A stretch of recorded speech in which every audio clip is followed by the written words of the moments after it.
നിങ്ങളുടെയൊക്കെ കരഘോഷത്തോടു കൂടി കുന്നമംഗലം സ്വദേശിയായിട്ടുള്ള ഭവനേഷ് സാറിന് അപ്കമിങ് CTC ലീഡറും കൂടിയാണ് അദ്ദേഹം. അദ്ദേഹത്തെ ഞാൻ ഇങ്ങോട്ട് വെൽക്കം ചെയ്യാണ്. Please welcome sir. Thank you madam. Thank you madam. പരിചയപ്പെടുത്തി, ഭവനേഷ് കുന്നമംഗലത്താണ്. ഞാൻ ഈ ബിസിനസ്സിലേക്ക് കടന്നു വന്നതിന് ശേഷം ചെയ്ത കാര്യങ്ങളൊക്കെ കൃത്യമായിട്ട് ഞാൻ എന്തെങ്കിലും പറയാം. തീർച്ചയായിട്ടും അത് നമുക്ക് അറിയാവുന്ന ഡ്യൂപ്ലിക്കേഷൻ ബിസിനസ് ആണ്. ചിലപ്പോൾ എന്നേക്കാളും വേഗത്തിൽ ഈ ബിസിനസ് കൊണ്ടുപോകാൻ ഇവിടെ ഇരിക്കുന്ന ഓരോരുത്തർക്കും പറ്റുമെന്ന് 100% ഉറപ്പാണ്. കാര്യം എന്നെ സംബന്ധിച്ച് വലിയ ബന്ധങ്ങളോ കാര്യങ്ങളോ ഒന്നും ഉണ്ടായിരുന്നില്ല എന്നതാണ്. ഞാൻ എൻ്റെ 26-ാം വയസ്സ് വരെ ഞാൻ 3 സംസ്ഥാനങ്ങളിലായിട്ടാണ് താമസം. അതായത് കുറച്ചു കാലം കോഴിക്കോട്, കുറച്ചു കാലം തമിഴ്നാട്ടില്, കുറച്ചു കാലം കർണാടകയിൽ. അപ്പോൾ അവസാനം ഞാൻ കൊച്ചിയിലാണ് 26-ാമത്തെ വയസ്സിൽ എറണാകുളത്താണ് പ്രവർത്തിച്ചുകൊണ്ടിരിക്കുന്നത്. അപ്പോൾ അങ്ങനെയാകുമ്പോൾ ബന്ധുക്കളും സുഹൃത്തുക്കളും ഒക്കെ തന്നെ നമ്മളെ സംബന്ധിച്ച് വളരെ കുറവായിരുന്നു. അപ്പൊ അതുകൊണ്ട് ബന്ധങ്ങൾ കുറഞ്ഞുകൊണ്ടാണ് ഞാൻ ഈ രംഗത്തോട്ട് വരുന്നത്. ബന്ധങ്ങളില്ലാണ്ട് നമുക്ക് കൊണ്ടുപോകാൻ കഴിയില്ല എന്നതാണ്. പക്ഷെ വന്ന ആളുകളുടെ ബന്ധങ്ങളിലൂടെ പോകാനും വന്ന ആളുകളെ കെയർ ഓഫ് പോകാനും അത് വളരെ സഹായിച്ചു. അപ്പോൾ അതുവഴി നമുക്ക് ഡെവലപ്പ് ചെയ്യാൻ. അപ്പോൾ ഇതിലെല്ലാവർക്കും വിജയമുണ്ട്. പക്ഷെ നമുക്ക് നല്ല ക്ഷമയുണ്ടെങ്കിൽ വിജയമുണ്ട്. അപ്പൊ ഏതായാലും നന്ദിയുണ്ട് എല്ലാവരും ഇന്ന് ഈ പ്രോഗ്രാമിലേക്ക് വിളിച്ചതിൽ വളരെ സന്തോഷം. അപ്പൊ എല്ലാവരും പെരുന്നാളൊക്കെ കഴിഞ്ഞ് അല്ലെ ഫ്രീ ആയിട്ടിരിക്കുന്ന സമയമാണ്. ഇനിയാണ് അംഗം തുടങ്ങേണ്ടത്. ഓക്കെ, പെരുന്നാളൊക്കെ കഴിഞ്ഞ് തിരക്കുകളൊക്കെ കഴിഞ്ഞു. ഇനി അംഗം തുടങ്ങണം. കാരണം ആ തിരക്കിൽ എന്തായാലും നമ്മൾ ആ വിശ്വാസമായ സമയത്ത് ഒരുപാട് ബുദ്ധിമുട്ടുകളുണ്ട്. നോമ്പെടുത്തുകൊണ്ട് നമുക്ക് വെയിൽ കൊള്ളാൻ പറ്റില്ല. അങ്ങനെ ഒരുപാട് പ്രശ്നങ്ങളുണ്ട്. പ്രത്യേകിച്ച് നല്ല വെയിലായിരുന്നു. ഈ പ്രാവശ്യം നല്ല വെയിലായിരുന്നു. അപ്പൊ ആ വെയിലത്ത് പോയി കഴിഞ്ഞാൽ തന്നെ ദാഹിക്കുന്ന ഉറപ്പാണ്. ജസ്റ്റ് പുറത്തിറങ്ങിയാൽ തന്നെ വേർക്കുന്നു. അപ്പൊ ആ ഒരു സാഹചര്യത്തിലും പിടിവിടാതെ ഈ ബിസിനസ്സിൽ താഴെ പോകാതെ ബിസിനസ് ചെയ്തിട്ടു. വളരെയേറെ സന്തോഷം.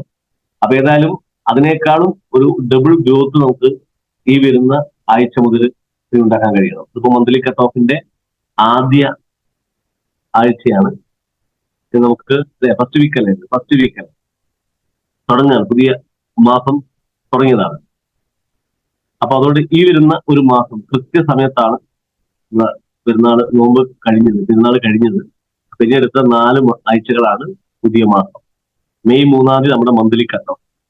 ആ മന്ത്ലി കട്ട് ഓഫിനുള്ളിൽ വലിയ മാറ്റങ്ങൾ ഉണ്ടാക്കാൻ കഴിയണം.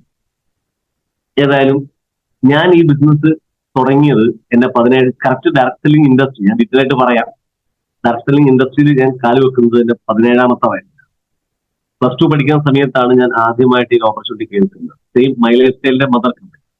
നെറ്റ്വർക്ക് മാർക്കറ്റിംഗ് കമ്പനികളെ പറ്റി എനിക്ക് ഒരുപാട് പരിചയമില്ല. കാരണം ഞാൻ ഒരുപാട് കമ്പനികൾ വർക്ക് ചെയ്തതല്ല. ഞാൻ ആകെ മൈലേജ് സ്റ്റൈലിന്റെ മദർ കമ്പനിയിലും മൈലേജ് സ്റ്റൈലും മാത്രമാണ്. മൈലേജ് സ്റ്റൈലിന്റെ മാനേജറിനോടൊപ്പമാണ് നമ്മൾ വർഷങ്ങളായിട്ട് വർക്ക് ചെയ്തുകൊണ്ടിരിക്കുന്നത്. അതുകൊണ്ട് ഈ കമ്പനിയിൽ അതിയായ വിശ്വാസമുണ്ട്, വളരെ വിശ്വാസമുണ്ട് ഈ കമ്പനി മാനേജ്മെന്റ്. ഈ ബിസിനസ് 17-ാമത്തെ വയസ്സിൽ ബിസിനസ് സ്റ്റാർട്ട് ചെയ്തു. 2-3 വർഷം ശക്തമായിട്ട് ചെയ്തു. സത്യം പറഞ്ഞാൽ 10-ാം ക്ലാസ് നല്ല മാർക്കോട് പാസ്സായതാണ്. പക്ഷെ +2 എനിക്ക് കംപ്ലീറ്റ് ചെയ്യാൻ പറ്റിയില്ല. കാരണം എന്റെ സിസ്റ്ററിന്റെ കല്യാണമായിരുന്നു. കാരണം വീട്ടിൽ വേറെ സപ്പോർട്ട് ചെയ്യാൻ ആളില്ലാത്തതുകൊണ്ട് ഞാൻ തന്നെയാണ് കാര്യങ്ങളൊക്കെ ചെയ്യേണ്ടതുകൊണ്ട് അമ്മേനെ സഹായിക്കേണ്ട ആവശ്യമുള്ളതുകൊണ്ടൊക്കെ ഞാൻ പഠനം പാതി വെച്ച് അങ്ങ് നിർത്തി. അപ്പൊ പഠനം പാതി വെച്ച് നിർത്തിയതും വളരെയേറെ വിഷമം ഉണ്ടാക്കിയിട്ടുണ്ട്. പക്ഷെ തുടരാൻ സാധിച്ചത് മൈലേജ് സ്റ്റൈലിന്റെ മദർ കമ്പനികളുണ്ട്. കാരണം 3 വർഷം +2 പഠനത്തോടൊപ്പം തന്നെ ഈ ബിസിനസ് ചെയ്തപ്പോൾ ശരിക്കും ഞാൻ അറിഞ്ഞില്ല, ശരിക്കും നമുക്കൊരു MBA കാരന്റെ പവറാണ് കിട്ടിയത്. പിന്നെ ഞാൻ മനസ്സിലായത്. കാരണം 3 വർഷം ഈ ബിസിനസ് ഫീൽഡ് വർക്കായിട്ടും സ്റ്റേജ് പെർഫോമൻസ് ഒക്കെ ആയിട്ട് 17, 18, 19 വയസ്സുകൾ വർക്ക് ചെയ്തപ്പോൾ 3 കൊല്ലത്തെ ഡിഗ്രി കൃത്യം 3 വർഷം 2011 ഗവൺമെന്റ് ഡയറക്ട് സെല്ലിംഗ് ഇൻഡസ്ട്രിയെ ബാൻ ചെയ്യപ്പെട്ട സമയത്ത് നമ്മൾ വിചാരിച്ചു നാട്ടുകാർ പറയും പോലെ ഇതൊരു തട്ടിപ്പ് പരിപാടി തന്നെയായിരുന്നു എന്ന് വിചാരിച്ച് നമ്മളും ഈ പരിപാടിയിൽ നിന്ന് വിട്ട് വേറെ ജോലിക്ക് പോയി. പക്ഷെ ഇതിനെ പൂർണ്ണമായിട്ട് അറിയുന്ന ബെല്ലി സാറെ പോലത്തെ ലീഡേഴ്സ് ശക്തമായി സമര പോരാട്ടങ്ങൾക്ക് ഇറങ്ങി. നമ്മൾ പ്രായം ചെറുതും ആദ്യം കയറിയ സംരംഭമൊക്കെ ആയതുകൊണ്ട് നമ്മൾ പേടിച്ചു പോയി. പക്ഷെ പിന്നീടാണ് ഇവരുടെ ഈ പ്രവർത്തനങ്ങളും കാര്യങ്ങളും കാണാനിടയായത്. അതിനുശേഷം നിയമം വന്നപ്പോഴും നമുക്ക് പേടിയായി. 2015 നിയമം വന്ന സമയത്ത്, നിയമം വന്ന സമയത്ത് തന്നെ ID തന്നു. ID കിട്ടിയപ്പോൾ ഞാൻ പറയൂ താല്പര്യമില്ല. 2015 2016 അങ്ങനെ 2017 തുടക്കത്തിൽ ചെറിയ താല്പര്യം വന്നു. എന്നാൽ വളരെ ബുദ്ധിമുട്ടായിരുന്നു. ഞാൻ എറണാകുളത്ത് ഒരു കമ്പനിയിൽ വർക്ക് ചെയ്യാൻ ആ സമയത്ത്. മൈലേജിൽ വരുന്നതിന് തൊട്ട് മുമ്പ് ഞാൻ ചെയ്തുകൊണ്ടിരുന്ന ഒരു പണി കേരള കമ്പനിയുടെ കേരള ഹെഡ് എന്നുള്ള ഉത്തരവാദിത്തത്തിലാണ് നിൽക്കുന്നത്. ഒരു 10-60 രൂപ ശമ്പളവും എല്ലാം കൂടി 80,000 രൂപ എടുത്ത് എല്ലാം കൂടി ഉണ്ടാവും. നമുക്ക് അതിന്റെ ട്രാവലിംഗ് എക്സ്പെൻസും കാര്യങ്ങളൊക്കെ. കാസർഗോഡ് മുതൽ തിരുവനന്തപുരം വരെ നമുക്ക് ഡിസ്ട്രിബ്യൂട്ടേഴ്സ് ഉണ്ട്. അവരെ സപ്പോർട്ട് ചെയ്യുന്നതാണ് എന്റെ ഡ്യൂട്ടി. അതായത് വെസ്റ്റ് എന്ന് പറഞ്ഞ ഇലക്ട്രിക്കൽ സ്വിച്ചസ് കമ്പനിന്റെ ആണ്. ഫസ്റ്റ് ഞാൻ തൃശ്ശൂർ ജില്ലയായിരുന്നു നോക്കിക്കൊണ്ടിരുന്നത്. അവിടെ 2-3 തവണ ഫസ്റ്റ് ബെസ്റ്റ് പെർഫോമർ ആയത് അടിസ്ഥാനത്തിലാണ് കമ്പനി ഡയറക്ടറിനെ നമുക്ക് അങ്ങനെ ഒരു ഉത്തരവാദിത്വം തന്നു. ആ ഒരു പുതിയ ഡിസ്ട്രിബ്യൂട്ടർ ആയിരുന്നു. ആ ഡിസ്ട്രിബ്യൂട്ടറിന്റെ കേരളത്തിൽ മൊത്തം ഡിസ്ട്രിബ്യൂട്ടേഴ്സിനെ സപ്പോർട്ട് ചെയ്യാം. അപ്പൊ ആ ജോലി കിട്ടുന്ന സമയത്ത് ആ സാലറി ക്ലിയർ ആക്കി തന്നത് ധനീഷ് വർദ്ധൻ സാർ. ധനീഷ് വർദ്ധൻ സാറോടാണ് ചോദിച്ചത്, സാർ ഇങ്ങനെ കമ്പനി ചോദിക്കുന്നുണ്ട് എന്ത് ചെയ്യണം. അപ്പൊ അങ്ങനെ നല്ലൊരു ഓഫർ കിട്ടി നിൽക്കുന്ന സമയത്താണ് ധനീഷ് സാറും ഈ ഒരു ഓഫറിലേക്ക് കൊണ്ടുവരുന്നത്. ഞാൻ പറഞ്ഞ സർക്കാരും താല്പര്യമില്ല. അങ്ങനെ 2017 ചെറുങ്ങനെ അദ്ദേഹം പറഞ്ഞപ്പോ തുടങ്ങാൻ കാരണം എന്റെ കല്യാണം November 17 2017 നവംബറിലാണ്. അപ്പൊ കല്യാണം മുമ്പിൽ വരുന്ന സമയത്തേക്ക് തോന്നി ഇത് ഓരോ ജില്ലയിലാണ് എന്റെ വർക്ക് വരുന്നത്. നമുക്ക് വീട്ടിൽ അടങ്ങി നിൽക്കാൻ പറ്റുന്നില്ല. അപ്പൊ തീർച്ചയായിട്ടും അങ്ങനെ നിൽക്കുന്ന ഒരു ജോലിയാണ് അല്ലെങ്കിൽ രക്ഷപ്പെടാൻ പറ്റുന്ന പ്രവൃത്തി എന്ന് മനസ്സിലാക്കാൻ പാർട്ട് ടൈം ആയിട്ട് പ്രവൃത്തിയോടൊപ്പം തന്നെ നമ്മൾ തുടങ്ങി. ജോലിയോടൊപ്പം തുടങ്ങി. പക്ഷെ ഭയങ്കര ബുദ്ധിമുട്ടായിരുന്നു. കാരണം ഒരു സ്ഥലത്ത് അടങ്ങി നിൽക്കാത്തതുകൊണ്ട് നമുക്ക് ടീം ഡെവലപ്പ് ചെയ്യാൻ കഴിയുന്നില്ല. കുറെ സ്ത്രീകളായി, ലീഡേഴ്സും ഇല്ല, ലീഡേഴ്സിന്റെ സപ്പോർട്ട് ഇല്ല. ലീഡേഴ്സ് ഒക്കെ കോഴിക്കോടാണ്, ഞാൻ എറണാകുളത്ത്. അപ്പൊ അങ്ങനെ കുറച്ച് ബുദ്ധിമുട്ടാവേണ്ടി വന്നു. അങ്ങനെ ബ്രോൺസും സിൽവറും സ്റ്റാറും റൂബിയും ഒക്കെ അങ്ങനെ ഘട്ടമായിട്ട് കടന്നുപോയി. അന്നൊക്കെയുള്ള പ്രവർത്തന രീതി എന്ന് വെച്ച് കഴിഞ്ഞാൽ നമ്മൾ റോഷറിൽ നമ്മുടെ നമ്പർ എഴുതിയിട്ട് നമ്മൾ അറിയാത്ത ആളുകളാണല്ലോ എറണാകുളത്തുള്ളത്. അപ്പൊ അവിടെയൊക്കെ നമ്മൾ കൊടുക്കും. ആ കൊടുക്കുന്ന കൂട്ടത്തിൽ ആ റോഷർ പല സ്ഥലങ്ങളിലും പോയി അതുവഴി ഓർഡർ വന്ന് അങ്ങനെയൊക്കെ വളരെ ബുദ്ധിമുട്ടായിട്ടാണ് ആ സമയത്ത് വന്നത്. കാരണം നമുക്ക് ബന്ധുക്കളോ സുഹൃത്തുക്കളൊന്നും ഇങ്ങനെ ഇല്ലാത്തത് കൊണ്ടും നമുക്ക് ക്യാച്ച് ചെയ്യാൻ പറ്റുന്നില്ല. എന്നാൽ അറിയുന്ന ആളുകളൊക്കെ സാധനം മേടിച്ചു. ഇങ്ങനെ ഒരു ടൈമായിരുന്നു നമ്മുടെ തുടക്ക സമയം എന്ന് പറയുന്നത്. അപ്പൊ അന്ന് കേരളത്തിൽ നമുക്ക് എറണാകുളത്ത് മാത്രമേ ഓഫീസുള്ളൂ, വേറെ കോഴിക്കോടൊന്നും ഓഫീസില്ല. അപ്പോൾ കോഴിക്കോട്ടുള്ള നമ്മളെ ടീംസ് ഒക്കെ പൈസ എനിക്ക് അങ്ങോട്ട് അയച്ചിരുന്നു. ഞാൻ അവിടെ ഓഫീസിൽ സാധനം എടുത്തിട്ട് ഒരു സമയത്ത് ഞാൻ ഇങ്ങോട്ട് കൊണ്ടുവരുന്ന സാഹചര്യങ്ങളൊക്കെ ഉണ്ടായിട്ടുണ്ട്. അത് മംഗലാപുരത്തൊക്കെ പോയി സാധനം എടുത്തു കൊണ്ടുവന്ന് നമ്മൾ കോഴിക്കോട് ബിസിനസ് ചെയ്യുന്ന സമയം ഇവിടുത്തെ PUCC കൗണ്ടറുകൾ അങ്ങനെ സംവിധാനങ്ങളൊന്നുമില്ല. അതുപോലെ ന്യൂസ് സ്റ്റാർ സാധനങ്ങളൊന്നുമില്ല, റേറ്റ് കുറഞ്ഞ സാധനങ്ങളൊന്നും ആ സാധനങ്ങളൊന്നുമില്ല. അപ്പം അങ്ങനെയുള്ള ഒരു മാർക്കറ്റിൽ നിന്നാണ് വെല്ലി സ്റ്റാർ വരൊക്കെ ബ്രോൺസും സ്റ്റാറും ബ്ലൂബിയും കോർഡിനേറ്റർ ഒക്കെ ആവുന്നത്. അന്ന് വെച്ചാൽ ആരും ഈ നെഗറ്റീവ് വളരെ നെഗറ്റീവുമാണ്, എല്ലാം തട്ടിപ്പാടുന്ന. ഇന്നിപ്പോ ഒരുപാട് അച്ചീവേഴ്സിനെ കാണിച്ചു കൊടുക്കാണ്ട് അച്ചീവേഴ്സിനെയും കാണിച്ചു കൊടുക്കാൻ വരുന്നില്ലാത്തതുകൊണ്ട് അതും നെഗറ്റീവ്. മാർക്കറ്റ് ഭയങ്കര ടൈറ്റാണ് മാർക്കറ്റ്. അപ്പൊ അങ്ങനത്തെ ടൈറ്റ് മാർക്കറ്റിൽ നിന്ന് 1 വർഷം എടുത്തു ടീം കോർഡിനേറ്റർ ആയി കിട്ടാൻ. ഒരു കൊല്ലമായി ടീം കോർഡിനേറ്റർ ആവാൻ. അപ്പൊ ഒരു കൊല്ലത്തെ വരുമാനം 30,000 രൂപ. ബിസിനസ് തുടങ്ങി ആദ്യത്തെ ഒരു വർഷത്തെ വരുമാനം 30,000 രൂപ. അങ്ങനെ TC ആയപ്പോൾ മനസ്സിലായി നടക്കൂല, ഇനി അവിടെ നിന്ന് നടക്കൂല, ഇനി കോഴിക്കോട്ടേക്ക് പോകണം. അങ്ങനെ ജോലി പത്തൊക്കെ മാറ്റി വെച്ചിട്ട് ആ ഇൻകം വേണം എന്തായാലും. കാരണം 2 കുടുംബം നോക്കുന്ന ഉത്തരവാദിത്തം എനിക്കുണ്ട്. കാരണം കല്യാണം കഴിച്ച ഫാമിലി, ഭാര്യയും കൊച്ചുണ്ട്. ഇവിടെ അമ്മ, എൻ്റെ ഒരു പെങ്ങളുണ്ട്, അച്ഛൻ്റെ പെങ്ങളുണ്ട്. അവരൊക്കെ ഞാൻ തന്നെയാണ് നോക്കുന്നത്. അതുകൊണ്ട് തന്നെ വരുമാനം കൂടിയ തീരും. എന്ത് ചെയ്യും, ഒരു രക്ഷയില്ല. അങ്ങനെ ടീം കോർഡിനേറ്റർ ആയ സമയം ഫുൾ ടൈം കരിയർ ആയിട്ട് ഈ ബിസിനസ് ഏറ്റെടുക്കാൻ തീരുമാനിച്ച സമയം ഒരു കൊല്ലത്തെ വരുമാനം 30,000. ഒരു മാസം 30,000 കിട്ടാൻ തികയാത്ത സമയത്താണ് ഒരു കൊല്ലം 30,000 കിട്ടിയ പണി ഫുൾ ടൈം ആയി ചെയ്യാൻ. അങ്ങനെ അതുകൊണ്ടാണ് ഇങ്ങനെ വേറെ രക്ഷയില്ല. അതൊക്കെ ഭയങ്കര ബുദ്ധിമുട്ടുള്ള സമയമാണ്. കാരണം ഞാൻ ഈ ബിസിനസ് മനസ്സ് കണ്ടുകൊണ്ട് തന്നെ ജോലി റിസൈൻ ചെയ്യുന്നു. ആ ജോലി റിസൈൻ ചെയ്ത് ഞാനൊരു യൂബർ ടാക്സി ഓടിക്കുന്നു എറണാകുളത്ത്. യൂബർ ടാക്സി ഡ്രൈവറായിട്ട് ഓടിച്ചുകൊണ്ടാണ് ഈ ബിസിനസ് പിന്നെ ഡെവലപ്പ് ചെയ്യുന്നത്.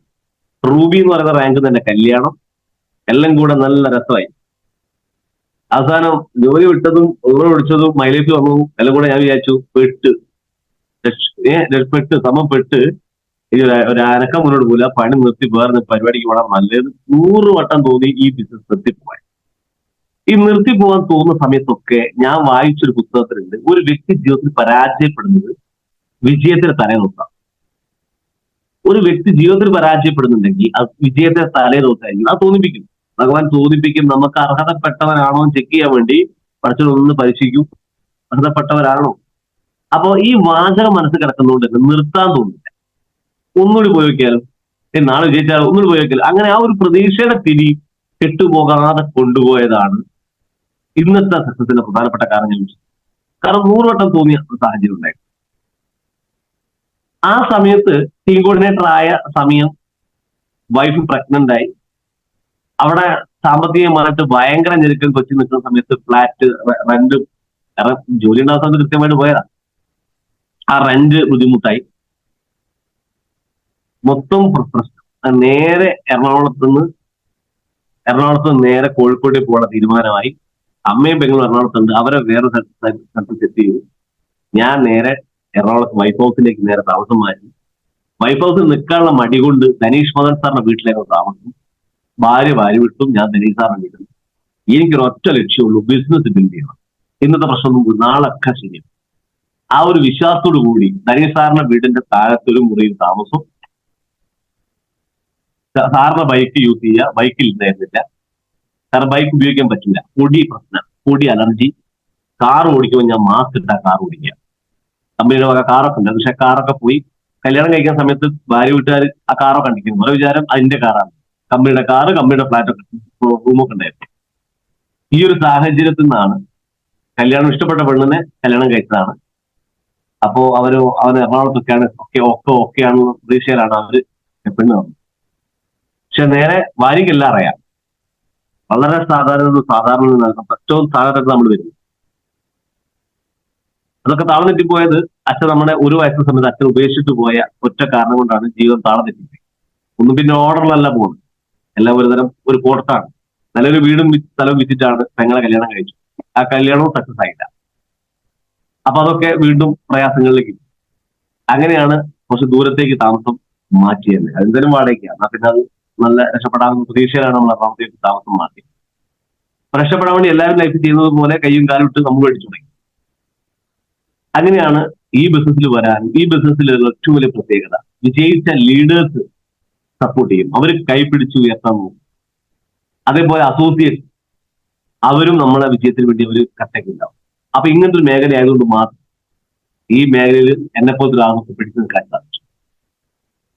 ഈ ബിസിനസ്സിൽ വന്നതിന് ശേഷം എനിക്കുണ്ടായിരുന്ന നേട്ടം എന്ന് പറഞ്ഞാൽ എന്റെ ഒരു ആറ്റിറ്റ്യൂഡ് ഒരുപാട് മാറി. കാരണം ഈ ഒരു സ്വഭാവം അല്ലെങ്കിൽ ഇത്രയും ക്ഷമയോ കാര്യങ്ങളോ ഒന്നും ഇല്ലാത്ത ഏതൊരു ചെറുപ്പക്കാർക്കും ഉണ്ടാവുന്ന ചില കുരുത്തക്കേടുകളൊക്കെ എനിക്കുണ്ടായിരുന്നു. എന്നാൽ ആ കുരുത്തക്കേടൊന്നും വെച്ച് ഈ ബിസിനസ് നടക്കില്ല എന്ന് എന്റെ ലീഡേഴ്സ് ഇടയ്ക്കിടയിൽ പറഞ്ഞിരുന്നു.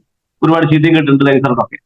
കാരണം എടുത്ത് ചാടത്തിന്റെ മുകളിൽ ഞാൻ ഒരുപാട് കുരുത്തക്കേട് ചെയ്തുകൊണ്ട് തന്നെ അതിനൊക്കെ ധനിസാർ വക നന്നായിട്ട് കിട്ടിയിട്ടുണ്ട്. എന്തായാലും അങ്ങനെ അവർ ഷേപ്പാക്കി എടുത്താണ് നമ്മളെ. അങ്ങനെ അതുകൊണ്ടൊരു യങ്ങസ്റ്റ് അച്ചീവർ ആയിട്ട് നിൽക്കാൻ പറ്റിയെന്ന് ഞാൻ വിശ്വസിക്കുന്നു. അങ്ങനെ കോഴിക്കോടേക്ക് വരുന്ന സമയത്ത്, കോഴിക്കോട് വൈഫ് ഹൗസിൽ താമസിക്കലാണ്, എനിക്ക് വേറെ ഓപ്ഷൻ ഇല്ല. വൈഫ് പ്രഗ്നന്റ് ആണ്. അവൾ കഴിഞ്ഞ് കഴിഞ്ഞാൽ 30,000 രൂപയാണ് കൊല്ലം കിട്ടിയിട്ടുള്ള വരുമാനം. ഫുൾ ടൈം ആയിട്ട് മൈലേജും ചെയ്യുന്നു. സ്വാഭാവികമായിട്ടും ആണുങ്ങളുടെ അവസ്ഥ അറിയാം, കാരണം സാമ്പത്തികം നമ്മുടെ കയ്യിലാണ്. അതുകൊണ്ട് തന്നെ അത് ഓടിയേ പറ്റൂ. അങ്ങനെ കൃത്യമായി ഈ ബെല്ലിസാർ പറയുന്ന കഥ പോലെ മുയലിനെ ഓടിച്ചു. പുലി എത്ര ഓടിച്ചിട്ടും കിട്ടുന്നില്ല. അതാണ് പുലി മുയലോട് ചോദിച്ചൊരു ചോദ്യമുണ്ട്, എന്തുകൊണ്ട് അങ്ങനെ കിട്ടാതെ ചോദിച്ചപ്പോ പുലി പറഞ്ഞ ഉത്തരവുണ്ട്, നീ ഒരു നേരത്തെ ഭക്ഷണത്തിന് വേണ്ടിയിട്ടാണ് ഓടുന്നെങ്കിൽ ഞാൻ ജീവൻ കിട്ടാൻ ഓടുന്നു. അപ്പൊ ആ ജീവൻ കിട്ടാൻ ഓടുന്ന ആളുടെ ഓട്ടം ഒരു ഓട്ടം ചെയ്യുന്നു. ആ ഓട്ടത്തിന് 2018 ജനുവരിയിൽ ഒരു ഓട്ടം ഓടി. ആ സമയത്താണ് നിപ്പ വൈറസ് ഒക്കെ വന്ന സമയം. എന്ത് നിപ്പ ഒന്നും നോക്കിയില്ല. എന്നാൽ ഗവൺമെന്റ് പറഞ്ഞ അതേപോലെ മാസ്ക് ഇട്ട് കാര്യങ്ങൾ ചെയ്യാനല്ലാതെ ഇറങ്ങി. വൈഫ് പ്രഗ്നന്റ് ആണ്, വീട്ടുകാരെ പ്രഷർ, പോകരുത്, വൈഫ് പ്രഗ്നന്റ് ആണ്, പ്രശ്നമാണ് എന്നൊക്കെ പറഞ്ഞ് അവർ പേടിപ്പിച്ചു. ഞാൻ എനിക്ക് ഒരു രക്ഷയില്ല, എനിക്ക് പോയേ പറ്റുള്ളൂ. അങ്ങനെ രാവിലെ 7 മണിക്ക് രംഗത്തിറങ്ങും. രാത്രി മാക്സിമം ടൈം, സത്യം പറഞ്ഞ 1 വർഷത്തെ ഹാർഡ് വർക്ക്. ഒറ്റ വർഷം മൈലേജിന് വേണ്ടി ആത്മാർത്ഥമായിട്ട് പറയാം, ഞാൻ ഒറ്റ വർഷമാണ് ഹാർഡ് വർക്ക് എടുത്തത്. പിന്നെ ബാക്കി വർഷങ്ങളൊക്കെ സ്മാർട്ട് വർക്കാണ്. ഹാർഡ് വർക്ക് നമ്മൾ 1 വർഷം എടുത്തിരിക്കണം. നന്നായിട്ട് ഫീൽഡിൽ 1 വർഷം ആവേശം കുറയാതെ പ്രവർത്തിക്കണം. അത് ഗ്യാരണ്ടി ചെയ്തേ പറ്റൂ. അത് എപ്പോ തോന്നുന്നു അപ്പറ്റില്ല. അത് എന്റെ ജീവിതത്തിൽ തോന്നിയത് ആ വർഷമാണ്. കാര്യം ആ വർഷമാണ് ഇത് ഏറ്റവും വലിയ, എനിക്ക് നേടിയേ പറ്റൂ, കിട്ടിയേ പറ്റുന്ന തീരുമാനം. കുഞ്ഞ് ജനിക്കുമ്പോഴേ ഒരു കാറ് വാങ്ങും. കുഞ്ഞ് ജനിക്കുമ്പോഴേ ഒരു കാറ് വാങ്ങണം. കാരണം ഞാൻ ഓൾറെഡി എന്റെ മനസ്സ് തന്നെ വലിയ മനസ്സ്. ആ സമയത്ത് ഒരു ബൈക്ക് പോലില്ലാത്ത എന്റെ അവസ്ഥകൾ ആലോചിക്കുക. ഓൾറെഡി വലിയ മനസ്സുമായിട്ട് നടക്കുകയും ചെയ്യാണ്. വീട്ടിലൊരു ബൈക്ക് പോലില്ല. ആ സമയത്ത് ഉണ്ടാകുന്ന പ്രഷർ ചെറുതല്ല. കാരണം നിങ്ങൾക്ക് അത് എത്രത്തോളം ആഗ്രഹം എന്നെ കേൾക്കും നിങ്ങൾക്ക് ഉണ്ടെന്ന് എനിക്കറിയില്ല. നമ്മുടെ ആഗ്രഹം പവർഫുൾ ആണ്. നമ്മൾ അതിന് ഓടിപ്പോയി. ആ കാർ ആഗ്രഹം കൊണ്ട് ബൈക്ക് പോലും ഇല്ല. അവസാനം വൈഫിന്റെ ഒരു വളവിറ്റാണ് ആദ്യത്തെ ബൈക്ക്. ഒരു സെക്കൻഡ് XCD, നല്ല മൈലേജ്. പെട്രോൾ മണത്താൽ മതി മൈലേജ് ഉണ്ടാകും. വണ്ടി 120cc ഒരു വണ്ടി സെക്കൻഡ് കൂടി വാങ്ങി, മൈലേജ് ഏറ്റവും കൂടി വണ്ടി, നിങ്ങളുടെ XCD 125 റെഡ് വണ്ടി അതുകൊണ്ട് എടുത്ത് പിന്നെ കുതിരനെ പോലെ നാട് ചുറ്റുകയാണ് അതിനെ പോകുന്നത്. അങ്ങനെ പണ്ടത്തെ നാട്ടുരാജാക്കന്മാരമായി എല്ലാവരും കിട്ടും, എല്ലാവരും ഇതേപോലെ ബൈക്കിൽ അങ്ങ് ചുറ്റടിച്ച് മാക്സിമം ടൈം വെറുതെ നിൽക്കുന്ന സമയങ്ങൾ ഒരു സെക്കൻഡ് പോലും കളയാൻ മൈലേജ്. നമുക്കൊരു സെക്കൻഡുകൾ സമയം കിട്ടി, അപ്പൊ നമുക്ക് വാട്സപ്പ് നോക്കിയിട്ട് എന്തൊക്കെയാണ് പുതിയ അപ്ഡേഷൻ, അല്ലെ, പുതിയ കാര്യങ്ങൾ എന്തൊക്കെയാണ്, എന്തൊക്കെ അച്ചീവ് നടന്നു, എവിടേക്ക് എന്തൊക്കെ നടന്നു എന്നൊക്കെ നമ്മുടെ ടീമിനെ പറ്റി എന്തറിയണമെങ്കിൽ നമ്മൾ വാട്സപ്പ് നോക്കി. എന്നാൽ ചില ആളുകളുണ്ട് വാട്സപ്പിൽ പച്ച കത്തിങ്ങാൻ നിൽക്കുന്നുണ്ടാവും, ഒന്നും തിരിഞ്ഞു നോക്കാത്ത ആൾക്കാർ വാട്സപ്പിൽ.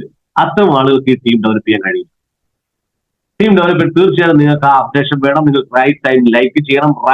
എന്തൊക്കെയാണ്, കാരണം ഇതൊരു ഷോ ബിസിനസ് ആണ്. നിങ്ങൾ ചെയ്യുന്ന പ്രവൃത്തികൾ നിങ്ങൾ അസോസിയേറ്റ് കാണും, എത്രത്തോളം നിങ്ങൾ റോൾ മോഡലായിട്ട് മാറാൻ തയ്യാറാണ്, അല്ലെങ്കിൽ റോൾ മോഡലായി നിൽക്കുന്ന ലീഡേഴ്സിന് കോപ്പി അടിക്കണം. അപ്പൊ കൃത്യമായിട്ട് ഗ്രൂപ്പ് ഇടയ്ക്കിടയ്ക്ക് ഞാൻ ശ്രദ്ധിക്കാറുണ്ട്, ചില ആളുകൾ വാട്സപ്പിൽ തുറന്നു നോക്കാതെ ഓരോതിലും പച്ച അങ്ങനെ 100 എണ്ണം 200 എണ്ണം 30 എണ്ണം 40 എണ്ണം ഒക്കെ ഇങ്ങനെ. അപ്പൊ ഞാൻ എന്റെ ഒരു സെക്കൻഡ് ഒഴിവിട്ടി അപ്പൊ ഞാൻ വാട്സപ്പ് നോക്കും, ഒറ്റ പച്ചയും കത്തരുത്, അപ്പം നോക്കിയത് അപ്ഡേറ്റ് ചെയ്യണം. അങ്ങനെ സെക്കൻഡുകൾ നമ്മൾ എടുക്കേണ്ട പണി മൈ ലൈഫിലുണ്ട്, അല്ലെ മിനിറ്റുകൾ എടുക്കേണ്ട പണിയുണ്ട്. ഒരു മിനിറ്റുകൾ നിങ്ങൾക്ക് ഫ്രീ ഉണ്ടെങ്കിൽ ആ സമയത്ത് നമ്മുടെ അസോസിയേറ്റ്സിനെ വിളിച്ചിട്ട് അവരുടെ വിശേഷം ഒന്ന് അറിയും. ഒരു ബിസിനസ് അല്ല, കാരണം അവരുടെ വീട്ടുകാരെ എപ്പോഴും ബന്ധങ്ങൾ ഉണ്ടാക്കണം, നമ്മുടെ ടീമുമായിട്ട് നല്ല ഒരു ഐക്യം ഉണ്ടാക്കണം. അതിന് അവരുടെ കാര്യങ്ങളും കൂടി നമ്മൾ ഡീറ്റെയിൽ ആയിട്ട് അറിയണം. വീട്ടിലെ കാര്യങ്ങൾ എങ്ങനെയൊക്കെയാണ്, സുഖമല്ലേ കാര്യങ്ങൾ, ഓക്കെ ചെറുതായിട്ട് പോകുന്നില്ലേ, പോകുന്നുണ്ട്, അങ്ങനെയൊക്കെ നമുക്ക് സുഖം അറിയാനും. അതേപോലെ തന്നെ അവരുടെ വെറുതെ അവർക്ക് മോട്ടിവേറ്റ്, കാരണം അവരൊക്കെ ആകെ ഡൗൺ ആയി നിൽക്കുന്ന സമയമായിരിക്കും. ആ സമയത്ത് ഒന്നും ജസ്റ്റ് അവരെ വിളിച്ചു കഴിഞ്ഞാൽ അവർക്ക് ഒരു ആവേശമുണ്ട്.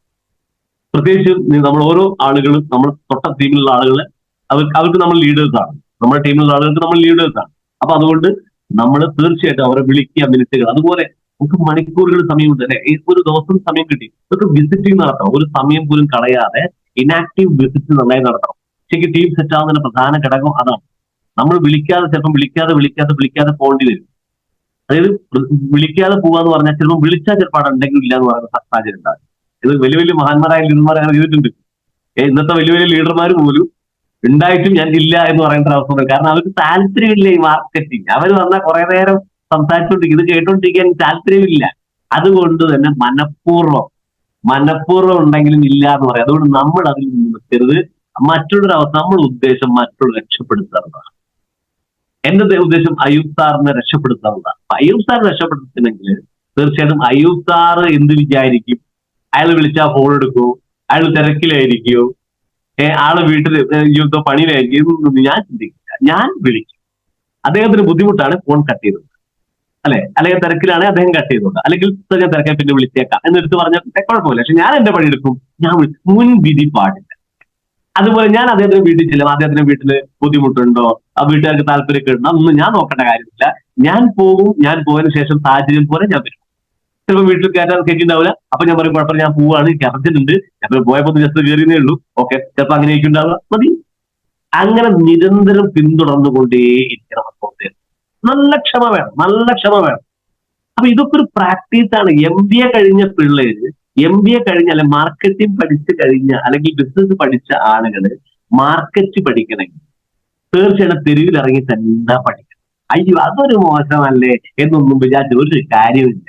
ഇത് MBA കഴിഞ്ഞാലും ശരി, അല്ലെ ABA കഴിഞ്ഞാലും ശരി, ഇതൊക്കെ മാർക്കറ്റിംഗ് പഠിക്കണം. പൈസ ഉണ്ടാക്കണം. അത് മാർക്കറ്റിംഗ് തന്നെയാണ്, കച്ചവടം തന്നെയാണ്. മടി കൂടാതെ ആ കാര്യങ്ങൾ ചെയ്യാൻ തീർച്ചയായിട്ടും മാർക്കറ്റിൽ തെരുവിലിറങ്ങി പറ്റും. നമ്മളത് മടി കൂടാതെ നമ്മളൊരു കസ്റ്റമറോട് കണ്ടു നോക്കി ഒരു കാര്യം പറയുമ്പോൾ ചിലപ്പോൾ നാണം തോന്നും, ചെയ്യും. ചിലപ്പോൾ വീട്ടിലേക്ക് പോകുമ്പോൾ പ്രയാസം തോന്നും. പക്ഷെ അതൊക്കെ നിങ്ങൾ ആസ്വദിക്കണം. കാരണം ഇതൊക്കെ നാളുകൾ എക്സ്പേർട്ടായിട്ട് മാറണതാണ്. എക്സ്പേർട്ട് എന്ന് പറഞ്ഞാൽ നമുക്കറിയാം, ഒരു ചെയ്ത കാര്യങ്ങൾ തന്നെ ചെയ്യുക, പറഞ്ഞ കാര്യങ്ങൾ തന്നെ പറയുക, കേട്ട കാര്യങ്ങൾ തന്നെ കേൾക്കുക. അപ്പോഴാണ് ഒരാൾ എക്സ്പേർട്ടായിട്ട് മാറുന്നത്. അത് ഈ മേഖല എന്നല്ല, ഏതൊരു മേഖലയിലും ഏതൊരു വ്യക്തിയും എക്സ്പേർട്ട് ആവുന്നത് അങ്ങനെ തന്നെയാണ്. ചെയ്ത കാര്യങ്ങൾ തന്നെ ചെയ്യുക, ആവേശം കുറയരുത്. ബിസിനസ് ആണ്, ഇൻകം കുറയും, കച്ചവടം കുറയും. ഇൻകം കുറഞ്ഞാലും കച്ചവടം കുറഞ്ഞാലും ആവേശം കുറയാതെ ഈ ബിസിനസ് കൊണ്ടുപോകാൻ ആർക്കൊക്കെ പറ്റുമോ അവര് ഇതിൽ രക്ഷപ്പെടുള്ളൂ. ബിസിനസ് ആണ് ഇങ്ങനെ കയറി ഇറങ്ങി, ജീവിതം പോലെ കയറി ഇറങ്ങിക്കാൻ പോവുക. അപ്പൊ ആ ലെവലിലും നമുക്ക് ആവേശം കുറയാം. ആവേശം 110 ഡിഗ്രിയിൽ ഇങ്ങനെ തളച്ചു മറഞ്ഞു നിൽക്കും.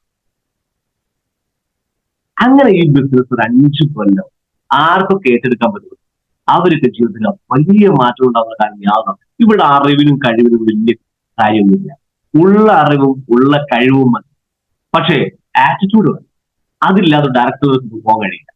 ആറ്റിറ്റ്യൂഡ്, കാരണം ഇവിടെ മനുഷ്യന്മാരെ നമ്മൾ നടുന്നത്, നമ്മൾ കൃഷിപ്പണിയാണ് ചെയ്യുന്നത്. നമ്മൾ ചെയ്യുന്ന കൃഷിപ്പണിയാണ്, നമ്മൾ നടുന്നത് മനുഷ്യന്മാരെയാണ്. ഈ മനുഷ്യന്മാരെ നടുമ്പോൾ ഭയങ്കര ബുദ്ധിമുട്ടാണ്. സാധാരണ മരം വെക്കും പോലെയല്ല, മരം വെക്കുന്നത് പോലെ അല്ലെ കൃഷി വെക്കുന്നത് പോലെ എളുപ്പമുള്ള പരിപാടിയല്ല മനുഷ്യന്മാരെ നടുക എന്ന് പറഞ്ഞാൽ. മനുഷ്യന്മാരെ നടണമെങ്കിൽ തീർച്ചയായിട്ടും ഓരോ സാഹചര്യം ജീവിച്ച പല ടൈപ്പ് ആളുകളാണ്. ഈ പല ടൈപ്പ് ആളുകൾ ഒന്നിച്ചു കൂട്ടുക എന്ന് പറഞ്ഞാൽ ഒരു കലാപരിപാടിയുണ്ട്. ആ കലാപരിപാടി നിങ്ങളുടെ കയ്യിൽ ഒതുങ്ങി കിട്ടണമെങ്കിൽ നല്ല ക്ഷമയുള്ള, മാറാൻ തയ്യാറുള്ള ആൾക്കാർക്ക് സാധിക്കും. ഞാൻ ഇങ്ങനെ നിൽക്കൂ, ഞാൻ ഇങ്ങനെ പറയൂ, ഞാൻ ഇന്നത് ചെയ്യൂ എന്ന് പറഞ്ഞ് വടിവത്ത ആൾക്കാർക്കൊന്നും ഡയറക്ടർ ആവാൻ കഴിയില്ല. ഫ്ലെക്സിബിൾ ആവാൻ തയ്യാറാണ്. വളരെ ഫ്ലെക്സിബിൾ ആവുന്ന ആൾക്കാർക്ക് മാത്രമേ അത് പോസിബിൾ ആവൂ. ഫ്ലെക്സിബിൾ ആവുക എന്ന് പറഞ്ഞു കഴിഞ്ഞാൽ നിലത്ത് കിടക്കേണ്ട കാര്യം വന്നാൽ നിലത്തും കിടക്കണം, 5 സ്റ്റാറിൽ കിടക്കേണ്ട ആവശ്യം വന്നാൽ 5 സ്റ്റാറിൽ എന്തും ചെയ്യാൻ തയ്യാറാണ് വ്യക്തികളായിട്ട്. വളരെ ഫ്ലെക്സിബിൾ ആയിട്ട് മറ്റുള്ളവരെ വിഷമിപ്പിക്കാൻ പാടില്ല. മറ്റുള്ളവർക്ക് ദോഷം. അപ്പം നമുക്ക് മനസ്സിലാക്കാൻ കഴിയണം. ചില ആൾക്കാർക്ക് മറ്റുള്ളവർക്ക് വെറുപ്പാവുന്നുണ്ടോ പ്രയാസമാകുന്നുണ്ടോ എന്ന് ചിന്തിക്കാതെ പെരുമാറുന്ന ആൾക്കാർക്ക് ചെയ്യരുത്.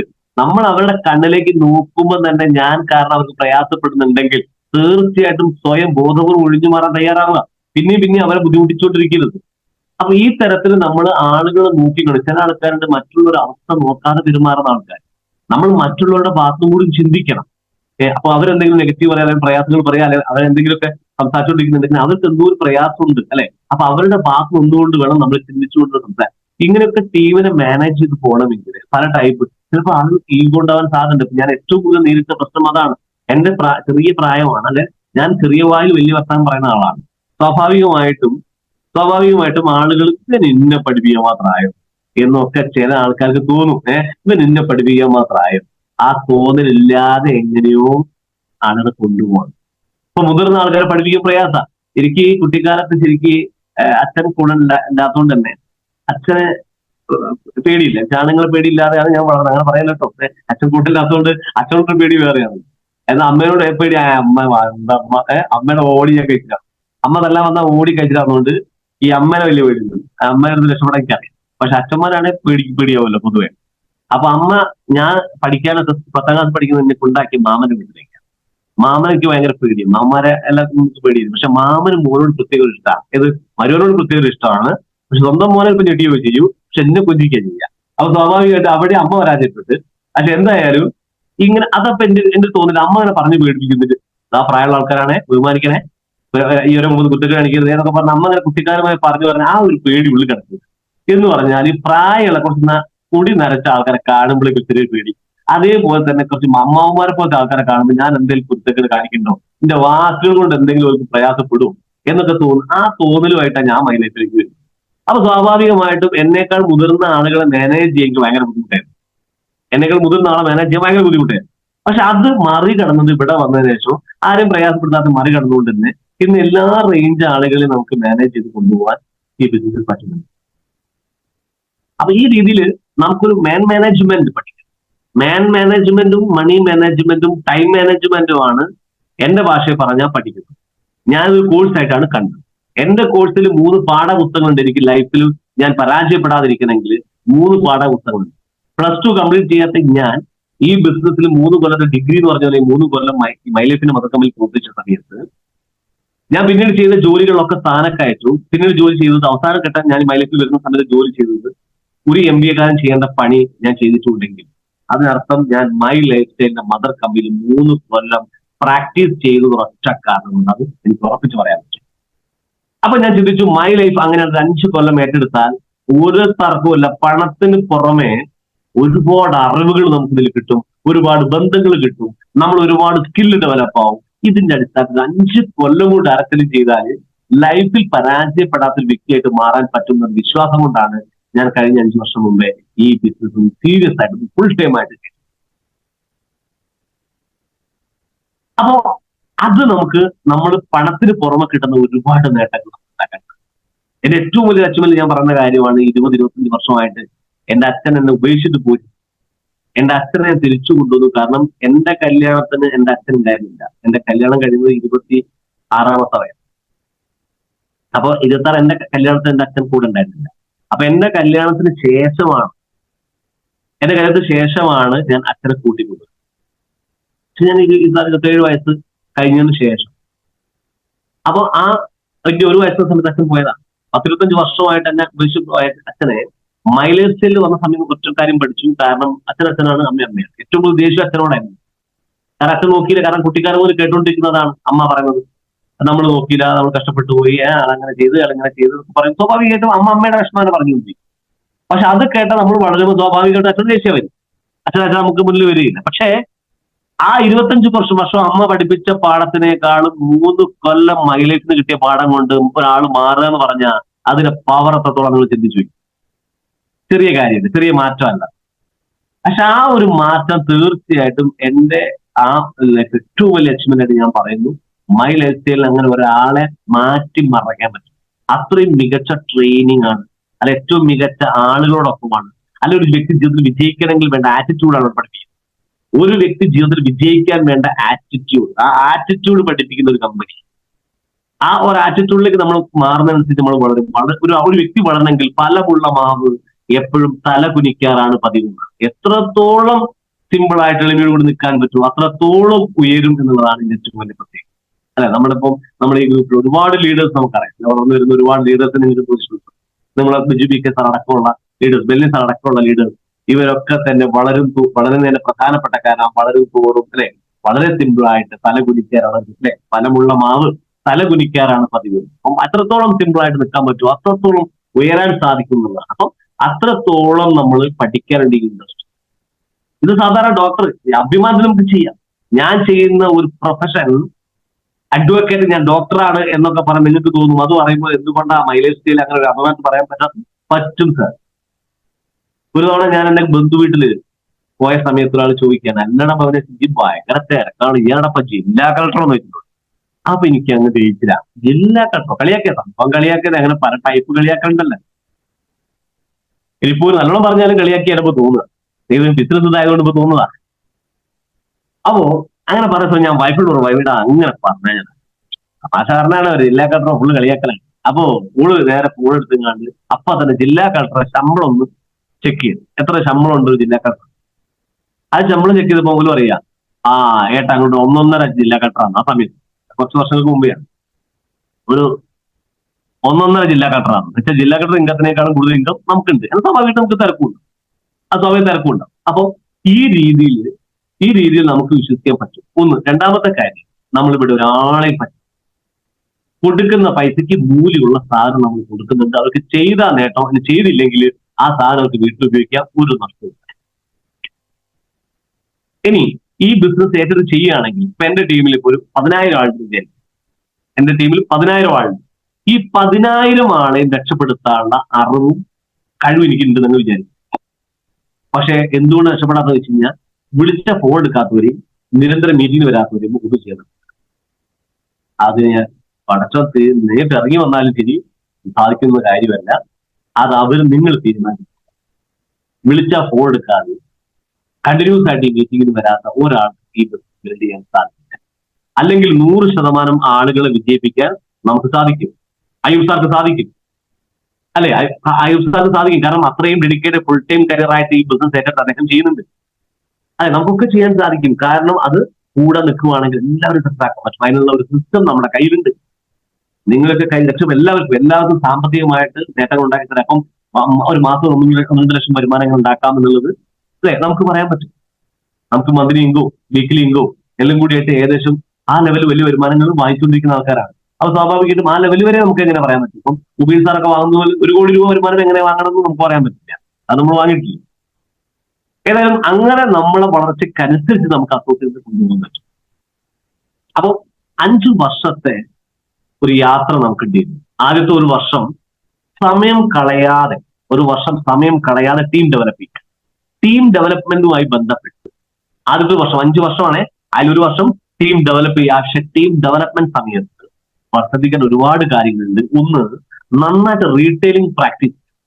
കാരണം എനിക്ക് റീറ്റെയിൽ ചെയ്യാൻ അറിയില്ല. പക്ഷെ ഭാവിയിൽ ഒരു പക്ഷേ നിങ്ങളുടെ ടീമിൽ റീറ്റെയിൽ ചെയ്യാൻ കഴിവുള്ള ആൾക്കാർ വന്നാൽ അവരൊരു പ്രയാസം വന്ന് പറഞ്ഞാൽ ആ പ്രയാസം നിങ്ങൾക്ക് മനസ്സിലാവണമെങ്കിൽ നിങ്ങൾ ആ പ്രയാസം നേരിടണം. നാളുകൾ നമ്മുടെ ടീമിൽ ഒരുപാട് ആൾക്കാർ നമ്മളെക്കാൾ കഴിവുള്ള റീറ്റെയിലിംഗ്, എനിക്ക് എന്നെ പോലെ സ്റ്റാൻഡേർഡ് ആൾക്കാർ റീറ്റെയിൽ ചെയ്യാൻ പറ്റുമോ, അങ്ങനെയൊന്നും ചിന്തിക്കണ്ട. റീറ്റെയിലിംഗ് എന്ന് പറഞ്ഞു കഴിഞ്ഞാൽ കഴിഞ്ഞ ദിവസം ബെല്ലി സാർ ട്രെയിനിങ്ങിൽ പറയുന്നുണ്ട്, ലോകത്തിന്റെ ഏറ്റവും നല്ല പ്രവൃത്തിയാണ് മാർക്കറ്റ്, അല്ലെ വിൽപ്പന എന്ന് പറഞ്ഞാൽ. പുറംകടലിൽ പോയിട്ട് മീൻ പിടിച്ച് കൊണ്ടുവന്ന് ഹാർബറിൽ കൊണ്ടിട്ടത് കൊണ്ട് കാര്യമില്ല. കൊണ്ടിട്ട സാധനം ആ മാർക്കറ്റിംഗ് എക്സിക്യൂട്ടീവിന്റെ നട്ടലിന് മുകളിൽ കിടക്കുന്ന ബെല്ലി സാർ പറഞ്ഞു. അല്ലെ നട്ടലിന് മുകളിൽ, കാരണം അവരുടെ വായിന്റെ മൂടും ഓരോ നട്ടലിന്റെ മൂടും. കാരണം അവരുടെ സംസാരം കൊണ്ടാണ് ആ പ്രത്യേക സമയത്തിനുള്ളിൽ ആ മീൻ വിറ്റ് പോയിട്ടില്ല എങ്കിൽ ഇനി ഒരാളും പുറംകടലിലേക്ക് പോയി മീൻ പിടിക്കാൻ പോകില്ല. പോയിട്ട് കാര്യമില്ല. വെറുതെ മീൻ പിടിച്ച് കൊണ്ടുവന്നിട്ടിട്ട് ഇവിടെ നിന്ന് കേടായിട്ട് പോയിരുന്ന കാര്യം. പ്രത്യേക സ്ഥലം വിറ്റ് ഒഴിവാക്കണ്ടേ? ആ വിൽക്കാൻ ആ വിൽപ്പനക്കാരൻ വേണ്ടേ? നമ്മളെ പോലത്തെ സെയിൽസ് എക്സിക്യൂട്ടീവ്സ് വേണ്ടേ? ആ സെയിൽസ് എക്സിക്യൂട്ടീവ് ചെറിയ ഗെയിം അല്ല അത്. ഒരു കാർ ഫാക്ടറിയിൽ ഉണ്ടാക്കിയിട്ട് ഇവിടെ കുറെ കാർ ഇങ്ങനെ ഫാക്ടറി ഉണ്ടാക്കിക്കൊണ്ട് കാര്യമില്ല. ആ ഉണ്ടാക്കിയ സാധനം കൃത്യമായിട്ട് മാർക്കറ്റ് ചെയ്യാൻ ആ മാർക്കറ്റിംഗ് വിഭാഗത്തിന് പറ്റണം. അപ്പൊ മാർക്കറ്റിംഗ് അത് ചെറിയ കാര്യമല്ല. എല്ലാ ബിസിനസിന്റെയും പേരിൽ ആ മാർക്കറ്റിംഗ് കിടക്കുന്നുണ്ട്. അപ്പൊ നമ്മള് ആ ഏറ്റവും മികച്ച പ്രവൃത്തി ചെയ്യുന്ന ടീമാണ്. ഒരു കമ്പനി ഉണ്ടാക്കിയ മാനുഫാക്ചർ നിർമ്മിച്ച പ്രോഡക്റ്റ് നമ്മൾ മാർക്കറ്റിൽ എത്തിക്കുന്ന മാർക്കറ്റിംഗ് ടീമാണ്. നമ്മൾ ചെറിയ ടീമല്ല. ആ അഭിമാനത്തോടു കൂടി വേണം മാർക്കറ്റിങ്ങിനെ കാണാൻ, റീറ്റെയിലിങ്ങിനെ കാണാൻ. ഒരു റീറ്റെയിൽ ചെയ്യുന്ന സമയത്ത് ഒരുപാട് ആൾക്കാർ വീട് വീടാതിനെ കയറി ഇറങ്ങി റീറ്റെയിൽ ചെയ്യുന്നത്. ആ റീറ്റെയിൽ ചെയ്യുന്നതിന്റെ കഷ്ടപ്പാട് നമ്മളൊന്ന് മനസ്സിലാക്കണം. നമ്മുടെ കമ്പനിയുടെ MD-യുടെ മകനെ പോലും ആ ലെവലിലാണ് കമ്പനി കൊണ്ടുനടക്കുന്നത്. ഒരു സമയത്ത് അദ്ദേഹത്തിന് ട്രെയിനിങ് ഉണ്ടായിരുന്നു. 1 രൂപ പോലും കൊടുക്കാൻ പാടില്ല. കമ്പനി മാനേജറിന് പോലും കമ്പനി പറഞ്ഞ സാഹചര്യം ഉണ്ടായിട്ടുണ്ട്. അദ്ദേഹം ലോക്കൽ ട്രെയിനിൽ കയറി പോയിക്കൊള്ളണം. ഇവിടുത്തെ സാധാരണ ജനങ്ങളുടെ കഷ്ടപ്പാട് അവൻ അറിയണം എന്ന രീതിയിൽ നമ്മുടെ ഫ്യൂച്ചർ MD നിഖിൽ ചന്ദ്രൻ സാറിനെ കൊണ്ട് കമ്പനി ചെയ്യിച്ചിട്ടുണ്ട്. അങ്ങനെ അത് 2-3 വർഷത്തെ പ്രാക്ടീസ് പോലെ ചെയ്യിപ്പിച്ചിട്ടുണ്ട്. നമ്മൾ അറിയണം. എങ്കിലേ നാളെ കസ്റ്റമർ വന്നുകാണ്ട് നിങ്ങളോട് പറയുന്ന സമയത്ത് ഈ ബുദ്ധിമുട്ട് നിങ്ങൾക്ക് മനസ്സിലാവുള്ളൂ. അപ്പം ആ ഫീൽ അറിയാൻ വേണ്ടി ഇത് സാധാരണക്കാരല്ല, ഏറ്റവും സാധാരണ സ്ത്രീകൾ വീട്ടമ്മമാർ ചെയ്യുന്നത് പോലെ ഒരു റീറ്റെയിലിംഗ് കൊടുക്കാൻ നമ്മൾ മനസ്സിൽ തയ്യാറായി. റീറ്റെയിലിംഗ് ധൈര്യമായിട്ട് അതൊന്ന് പ്രാക്ടീസ് ചെയ്യണം. എത്ര കുട്ടികളുണ്ട് നല്ല പഠനം കഴിഞ്ഞുകൊണ്ട് അവർ മാർക്കറ്റിൽ പോകുന്നു, പറയുന്നുണ്ട് എനിക്കൊന്ന് പ്രാക്ടീസ് ചെയ്യാനാണ്. എങ്ങനെയാണ് കസ്റ്റമറുടെ പെരുമാറ്റം, ഒരാളുടെ കണ്ണിലൊക്കെ ഒരു കാര്യം പറയുന്നത് എങ്ങനെയാണ്, പറഞ്ഞിട്ട് ഒരാൾ കൺവിൻസ് ചെയ്യിക്കുന്നത് എങ്ങനെയാണ്, പറയുന്നത് ഒരു ആ കാര്യങ്ങൾക്ക് വേണ്ടി പ്രാക്ടീസ് ചെയ്യുന്ന തുടക്കക്കാരായിട്ടുള്ള റീറ്റെയിലിംഗ്. ആ റീറ്റെയിൽ ചെയ്താൽ മാത്രം പോലെ സാധാരണ പോലത്തെ ഒരു മാർക്കറ്റിംഗ് അല്ല. നമ്മൾ വെറുതെ സാധനം വിറ്റ് പോരല്ല നമ്മുടെ പണി. സാധനം കൊടുക്കുന്നതിനോടൊപ്പം തന്നെ അവരുടെ പേരും അഡ്രസ്സും കറക്റ്റ് ചെയ്യാൻ പറഞ്ഞു. അവരുടെ പേരും അഡ്രസ്സും കറക്റ്റ് ചെയ്ത് എല്ലാവർക്കും ഒരു ID ക്രിയേറ്റ് ചെയ്ത് വെക്കണം. കാരണം അവർ ചിലപ്പോൾ ബിസിനസ് ചെയ്യണമെന്നൊന്നുമില്ല, പക്ഷെ അവർക്ക് ID ചുമ്മാ അടിച്ചു വെച്ചേക്കണം. ആ ID ക്രിയേറ്റ് ചെയ്ത് ആ ഐഡിയെ ഫോളോ അപ്പ് ചെയ്യാനാണ് നമ്മുടെ പണി. നമ്മുടെ ഓർഗനൈസേഷനിൽപ്പെട്ട കംപ്ലീറ്റ് ഐഡികളെയും ഒരു തവണയെങ്കിലും വിളിക്കുകയും ഒരു തവണയും വിസിറ്റ് ചെയ്യുകയും നമ്മുടെ ഉത്തരവാദിത്തമാണ്. എന്നാൽ അവനവന്റെ ടീമിൽ ആരാണ് ID പോലും നമുക്ക് അറിയാത്ത ആളുകളുണ്ടാവാം. അത് ഇന്നു മുതൽ പഠിച്ചോ. ആരൊക്കെയാണ് നമ്മൾ അണ്ടറുള്ള ഐഡികൾ, ആരൊക്കെയാണ് അവരൊക്കെ മൊബൈൽ നമ്പർ എന്റെ കയ്യിലുണ്ടോ, ഇല്ലെങ്കിൽ ആ മൊബൈൽ നമ്പറൊക്കെ വിളിക്കാൻ പാകത്തിന് അറേഞ്ച് ചെയ്യണം. മൊബൈൽ സേവ് ചെയ്യും. അങ്ങനെ അറേഞ്ച് ചെയ്ത് നിരന്തരം നല്ല ഫോൺ വിളി ഫോളോ അപ്പ് നടക്കും. ഫോൺ വിളി ഫോളോ അപ്പ് വിസിറ്റിംഗുമാണ് നടക്കുന്നത്. നന്നായിട്ട് ഫോൺ വിളിക്കുന്ന ആ ഒരു ടീമിനെ വിളിക്കുന്ന ഫോളോ അപ്പ് കൃത്യമാണ്. എന്നാൽ പല ആളുകളുടെയും പ്രത്യേകത വിളി വളരെ കുറവാണ്. ഫോൺ വിളി എന്ന് പറഞ്ഞാൽ ശരിക്കും രക്തമില്ലാത്ത ശരീരം പോലെ ഉണ്ടാവും ഫോൺ വിളി ഇല്ലാത്ത ടീം. ഫോൺ വിളി കുറവാണെങ്കിൽ രക്തമില്ലാത്ത ശരീരത്തെ പോലെ ഉണ്ടാവും ആ ടീമിന്റെ അവസ്ഥ. ഒരു എനർജി ഉണ്ടാവില്ല. അതുകൊണ്ട് നന്നായിട്ട് ഫോൺ വിളി അസോസിയേറ്റ് നന്നായിട്ട് വിളിക്കണം, നന്നായിട്ട് വിസിറ്റ് ചെയ്യണം. നിങ്ങൾ എത്ര അറിവുള്ളവരാണെങ്കിലും ശരി, ഏത് മേഖലയെ പറ്റി ഏത് മാർക്കറ്റിലേക്കും ഇതിനേക്കാളും വലിയ പ്രൊഡക്റ്റ് വിറ്റവരാണെങ്കിലും ശരി, ഡയറക്ട് സെല്ലിംഗ് ഇൻഡസ്ട്രിക്ക് അതിൻ്റെതായ സ്വഭാവം. ആ റൂട്ടിൽ ആ ട്രാക്കിലൂടെ പോകണം. ബസ്സും അല്ലെ ട്രെയിനും രണ്ടും തിരുവനന്തപുരത്ത് പോകണ സാധനം. ഒന്ന് റോഡ് വഴിയാണ്, ഒന്ന് ട്രാക്ക് വഴിയാണ്. അത് കഴിച്ച് ബസ് എടുത്ത് നമ്മൾ ട്രാക്ക് കൊണ്ട് വെച്ചാലോ, ആ ബസ് എടുത്ത് ട്രാക്ക് കൂടി എന്താ പോയാൽ തിരുവനന്തപുരത്ത് എത്തൂലേ? ട്രെയിൻ എടുത്തിട്ട് എന്താ റോഡ് കൊണ്ടിട്ടാല് അതെന്താ ഓടൂലേ? അങ്ങനെ ഒന്നും ചിന്തിക്കേണ്ട, ഒന്നും പോവില്ല. ഓക്കെ, ട്രെയിനിന്റെ ട്രാക്ക് തന്നെ പോവുള്ളൂ, ബസ് ബസ്സിന്റെ റൂട്ട് തന്നെ പോകും. അതുകൊണ്ട് നെറ്റ്വർക്ക് മാർക്കറ്റിംഗ് ആ റൂട്ടിലേ പോകുള്ളൂ. അതുകൊണ്ട് വിജയിച്ച ലീഡേഴ്സ് പറയുന്നത് അതാളെ വലിപ്പം ചെറുപ്പം നോക്കണം. ചിലപ്പോ പെണ്ണാവാം നമ്മുടെ അപ്ലൈ, ബഹുമാനിച്ചേ പറ്റുള്ളപ്പ. അതാണ് ആറ്റിറ്റ്യൂഡ്. ഡയറക്ട് സെല്ലിങ്ങിൽ ഒരു അപ്ലൈ ലീഡർ നിശ്ചയിക്കുന്ന അവരുടെ വിദ്യാഭ്യാസം കണ്ടോ അല്ലെ ഒന്നും വെച്ചിട്ടല്ല ഒരു അപ്ലൈനെ നിശ്ചയിക്കുന്നത്. അതൊക്കെ വന്ന് ചെയ്യുന്ന അപ്പൊ അവിടെ അംഗീകരിക്കാൻ നമ്മൾ തയ്യാറാണ്. അത് നമ്മളെക്കാളും പ്രായം കുറഞ്ഞ നമ്മളെക്കാളും അറിവ് കുറഞ്ഞവരായാലും ശരി, അത് അപ്ലൈൻ തന്നെയാണ്. ആ ലെവലിൽ ബഹുമാനിക്കാൻ തയ്യാറാവുക, അത് ആറ്റിറ്റ്യൂഡിന്റെ ഭാഗമാണ്. നിങ്ങൾക്ക് നിങ്ങളുടെ അപ്ലൈനെ ബഹുമാനിക്കാൻ സാധിക്കുന്നില്ലെങ്കിൽ നിങ്ങൾ അസോസിയേറ്റിനെ ബഹുമാനിക്കാൻ പോകുന്നില്ല. ചിലപ്പോ വിജയിക്കുന്നതനുസരിച്ച് നമ്മൾ അസോസിയേറ്റിനെ ബഹുമാനിക്കുന്ന സമയം വരും. തൊട്ടടുത്ത ലീഡേഴ്സിനെ എപ്പോഴും ബഹുമാനിക്കും. അസോസിയേറ്റ് നമ്മളൊന്ന് ലീഡർ തൊട്ടടുത്ത്, ഞാൻ ആർട്ടിസ്റ്റ് ആണെങ്കിൽ തൊട്ടടുത്ത് എസ്റ്റിസ്റ്റ് ഉണ്ടെങ്കിൽ തീർച്ചയായിട്ടും അവരെ നമ്മൾ ബഹുമാനിക്കണം. അവർ നമ്മളെ തൊട്ടടുത്ത റേങ്കിലേക്ക് എത്തിയത് അവർക്ക് നമ്മളെ പോലെ കഴിവുള്ള, അല്ലെങ്കിൽ നമ്മളെക്കാളും കഴിവുള്ളവരാണെന്ന് നിങ്ങൾ വിശ്വസിച്ചേക്കണം. സ്വാഭാവികമായിട്ടും ആ റെസ്പെക്ട് അവർ കൊടുക്കുമ്പോൾ അവർ കൂടെ ഉണ്ടാവും, കട്ടക്കിട്ടാവും. അപ്പൊ ആ ഒരു റെസ്പെക്റ്റോട് കൂടി പരസ്പരം അപ്ലൈനും അസോസിയേറ്റും ഒക്കെ പരസ്പരം റെസ്പെക്ട് ചെയ്തുകൊണ്ട് വേണം ഒരു ടീം മുന്നോട്ട് പോകാൻ. അപ്പൊ ആദ്യത്തെ വർഷം ടീം ഡെവലപ്പ് ചെയ്യുക എന്നുള്ളതാണ് ഒന്നാമത്തെ കാര്യം. അതിന് ശ്രദ്ധിക്കേണ്ട മറ്റൊരു കാര്യം, പ്രോഗ്രാം സെന്ററുകളിൽ നമ്മൾ കണ്ടിന്യൂസ് അറ്റൻഡ് ചെയ്യുക. അസോസിയേറ്റ് ഉണ്ടെങ്കിൽ മാത്രമേ ഞാൻ പോകൂ. 2 ടൈപ്പ് ആൾക്കാർ ഡയറക്റ്റ്ലി. ഒന്ന്, താറാവിനെ കൊണ്ടു നടക്കുന്ന ആൾക്കാർ. ഈ താറാവിനെ കൊണ്ടുപോയി എങ്ങനെയാ? ലീഡർ ബാക്കിൽ ഉണ്ടാവും, താറാവ് മുമ്പിലാണ്. എന്നിട്ട് താറാവിനെ ഇങ്ങനെ തട്ടി താറാവ് അങ്ങോട്ട് കൊണ്ടേ ഇങ്ങോട്ട് നടത്തി, അങ്ങോട്ട് നടത്തി, അങ്ങനെ തട്ടി താറാവിനെ കൊണ്ടുവന്ന് കണ്ടിട്ടുണ്ടാവും. അങ്ങനെ കൊണ്ടുപോകുന്ന ആൾക്കാരാണ് ദുരിഭാഗം ആൾക്കാർ. ഇത് താറാവ് മുമ്പിൽ ഉണ്ടെങ്കിലും ഞാൻ പറഞ്ഞു പോകും എന്ന് പറയുന്ന ആൾക്കാർ. എന്നാൽ ശരിക്കും അങ്ങനെയല്ല നെറ്റ്വർക്ക് ചെയ്യേണ്ടത്. ഈ ആടിനെ തോട് കടത്തുന്ന പോലെയാണ് ലീഡേഴ്സ് പറയാൻ. എങ്ങനെയാ ആടിനെ തോട് കടത്തുന്നത്? ആടിനെ തോട് കടത്തുമ്പോ ആടിന് മുമ്പിൽ നിർത്തിങ്ങാണ്ട് നടക്കാടെ ഒരു ബാക്കിൽ വിട്ടിന് തള്ളുകയല്ല. ആണോ? അല്ല. എന്താ ചെയ്യുന്നത്? അത് മുന്നിൽ നിന്ന് പിടിച്ച് വലിച്ച് വെള്ളത്തിൽ ഇറക്കാൻ വേണ്ടി. കാരണം അപ്പുറത്ത് നല്ല പുല്ലുണ്ടെങ്കിൽ, ഒരു തോട് കടക്കണമെന്നുണ്ടെങ്കിൽ ആ തോട്ടിലേക്ക് എങ്ങനെങ്കിലും ഈ ആട് ഇറക്കി കിട്ടിയാൽ പിന്നെ ആട് ഇമ്പളെ കൊണ്ടുപോകും. കാരണം ഈ വെള്ളം ഭയങ്കര പ്രശ്നമാണ് ആർക്ക്? ഈ ആട്. അപ്പൊ ആട് വെള്ളത്തിൽ എങ്ങനെയോ ഒന്ന് നമ്മൾ പിടിച്ച് തൊടിയിട്ട് കഴിഞ്ഞാൽ പിന്നെ എങ്ങനെങ്കിലും ആ വെള്ളം തൊടാണ്ട് ചാടാനുള്ള പരിപാടി പരമാവധി ആട് നോക്കൂ. പിന്നെ ആ പുല്ലങ്ങ് കിട്ടിക്കഴിഞ്ഞാൽ ഓടിങ്ങാണ്ട് നമ്മളെ കൊണ്ടുപോകും പിന്നെ ആട്. അപ്പൊ അതേപോലെ ആടിനെ തോട് കിടത്തുന്ന പരിപാടി ഇരിക്കണം ഡയറക്ടർ ചെയ്യേണ്ടത്. അല്ലാതെ താറാവിനെ കൊണ്ടുപോകുമ്പോൾ അതിന്റെ സ്പീഡ് അനുസരിച്ച് ഇങ്ങനെ പുറകിൽ തൊഴിഞ്ഞു പോകുന്ന ആൾക്കാരല്ല നമ്മൾ. അപ്പൊ നമ്മൾ മുന്നേ നടക്കുന്ന പോലെ നേതാക്കന്മാർ എപ്പോഴും മുമ്പിൽ നടക്കുക. അണികൾ അങ്ങ് വന്ന് ചേർന്നോളും, നമ്മൾ നോക്കണ്ട, അതങ്ങ് വരുമെന്ന്. നമ്മൾ റിയൽ ലീഡർ ആണോ? വരും പുറകിൽ അണികളുണ്ട്, അത് നമ്മൾ നോക്കണ്ട, പുറകിൽ അങ്ങ് വന്നോളൂ. നമ്മൾ മുമ്പിൽ നടക്കാൻ തയ്യാറാണ്. മീറ്റിംഗ് സെന്റേഴ്സിൽ അസോസിയേറ്റ് ഇല്ല, അതുകൊണ്ട് ഞാനും ഇല്ല. സാറേ, അസോസിയേറ്റ് വരണമെങ്കിൽ ഞാനിവിടെ ഉണ്ട് എന്ന് കാണിക്കണം. ഞാനിവിടെ ഉണ്ട് എന്ന് ലീഡേഴ്സിന്റെ കൂടെയോ അസോസിയേറ്റിന്റെ കൂടെ ഉള്ളവരെ കൂടെ ഒരു ഫോട്ടോ എടുത്തിട്ട്, ഞാൻ കാലിക്കറ്റ് GTS സെന്ററിലാണ് കേട്ടോ, ഞാൻ എന്താ പ്രോഗ്രാമിലാണ് കേട്ടോ. എന്തിനാണ് ഈ ഫോട്ടോ എടുത്ത് ഗ്രൂപ്പിലിടുന്നത്? നിങ്ങളേക്ക് എന്തിനാണ് ഇന്ന് അറച്ച് ഫോട്ടോ ഒക്കെ ഇടുന്നത്?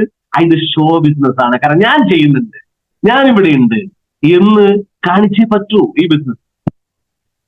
അപ്പൊ ഇങ്ങനെ നമ്മൾ ഷോ ചെയ്യണം, അല്ല മുന്നേ നടക്കണം. കാരണം നമ്മൾ ഒരുപാട് ആൾക്ക് പ്രചോദനം കൊടുക്കേണ്ട ആൾക്കാരാണ്, അല്ലെ? എന്റെ അച്ചീവ്മെന്റുകൾ ഒരുപാട് ആളുകൾ ജീവിതത്തിൽ സ്വാധീനിച്ചിട്ടുണ്ട്. എന്റെ എക്സ്പീരിയൻസ്, ഞാൻ ഓപ്പൺ ആയിട്ട് സംസാരിക്കുന്ന ഒരാളാണ്. എന്റെ കാര്യങ്ങൾ ഞാൻ ഓപ്പൺ ആയിട്ട് സംസാരിക്കുക. എന്റെ സ്വന്തം ടീം എന്ന രീതിയിൽ ഞാൻ എവിടെയാണെങ്കിലും സംസാരിക്കാറ്. ഒന്നും ഞാൻ മറച്ചു വെക്കാറില്ല. അങ്ങനെ മറച്ചു വെക്കാൻ എനിക്കറിയാം. ഞാൻ ഓപ്പൺ ആണ്, ഫുൾ ഓപ്പൺ ആണ്. അതിങ്ങനെ എന്റെ എക്സ്പീരിയൻസ് പറയാൻ നിങ്ങൾക്ക് അറിയാം. അപ്പൊ നമ്മള് ഈ ഓപ്പൺ ആവുന്ന സമയത്ത് ഉണ്ടാവുന്ന ഏറ്റവും വലിയ ഗുണം എന്താ വെച്ച് കഴിഞ്ഞാൽ, ഇപ്പൊ ചില അസോസിയേറ്റ് അപ്ലൈൻ ലീഡേഴ്സ് തമ്മിലുള്ള ഒരു പ്രയാസം എന്താ വെച്ചാൽ തുറന്ന് സംസാരിക്കും.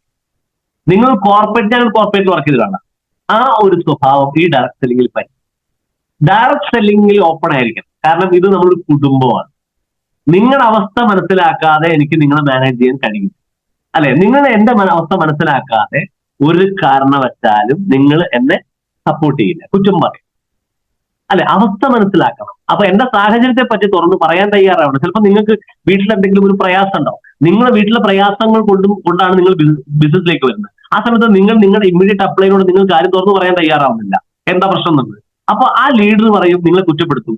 എന്താ ടൈഗർ മാഡം ഇങ്ങനെ ഉത്തരവാദിത്തം കാണിക്കും? രാവിലെ നിങ്ങൾക്ക് രാവിലെ വീട്ടിൽ നിന്ന് വരാൻ പറ്റില്ല, കാരണം എന്താ പ്രശ്നം അവിടെ? അപ്പൊ ഞാൻ പറയൂല, ആ കാര്യം ഞാൻ പറയൂല. പറഞ്ഞാൽ പോയില്ല, എനിക്ക് തോന്നാണ്.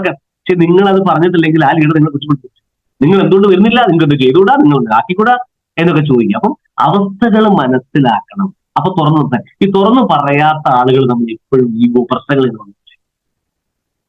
അപ്പൊ ഓപ്പൺ ആയിട്ട് കാര്യങ്ങൾ നമുക്ക് നമ്മളെ തൊട്ടടുത്ത ലീഡേഴ്സും നമ്മുടെ ടീം ലീഡേഴ്സുമായിട്ട് അല്ല അസോസിയേറ്റുമായിട്ട് എപ്പോഴും നമ്മൾ അങ്ങനെ വളരെ അറ്റാച്ച്മെന്റ് നിൽക്കുക. തീർച്ചയായിട്ടും ടീം നമ്മളോടൊപ്പം ഉണ്ടാവും. അങ്ങനെ ഒരു മികച്ച ടീമിനെ കൂട്ടിപ്പിടിക്കാൻ നമുക്ക് സാധിക്കും. അപ്പൊ ഒന്നാം വർഷം ടീം ഡെവലപ്പ് ചെയ്യുന്ന സമയത്ത് ഒരുപാട് കാര്യങ്ങൾ ചെയ്യാണ്ട് റീറ്റെയിൽ ചെയ്താൽ മാത്രം പോരാ. ആ റീറ്റെയിൽ ചെയ്യുന്ന സമയത്ത് അവരുടെ പേരും അഡ്രസ്സും കറക്റ്റ് ചെയ്യുന്ന പണി, റെക്കോർഡ്സ്. നമ്മൾ ഏത് സൂപ്പർ മാർക്കറ്റിൽ പോയാലും അവസാനം സാധനം വാങ്ങി ബില്ലടിക്കുമ്പോൾ ചോദിക്കും മൊബൈൽ നമ്പർ ചോദിക്കാം. എന്തിനാ മൊബൈൽ നമ്പർ? അവർ നേരെ മൊബൈൽ നമ്പർ ഒക്കെ കണ്ടിട്ട് ഇന്നലെ ഞാൻ സ്റ്റുഡിയോ എന്ന് പറയുന്ന ഷോപ്പിൽ പോയി സമയത്ത് സാധനം വാങ്ങിയ സമയത്ത് അവർ ചോദിച്ചു മൊബൈൽ നമ്പർ എത്രയാണ്, അപ്പൊ ബില്ല് നിങ്ങളുടെ മെസ്സേജ് വരും. എന്തിനാണ്? ഇടയ്ക്കിടയ്ക്ക് മെസ്സേജ് അയക്കാൻ, ഓഫർ ഉണ്ട് കേട്ടോ എന്ന് മെസ്സേജ് അയക്കാൻ വേണ്ടിയിട്ട് ആ മൊബൈൽ നമ്പർ വാങ്ങി.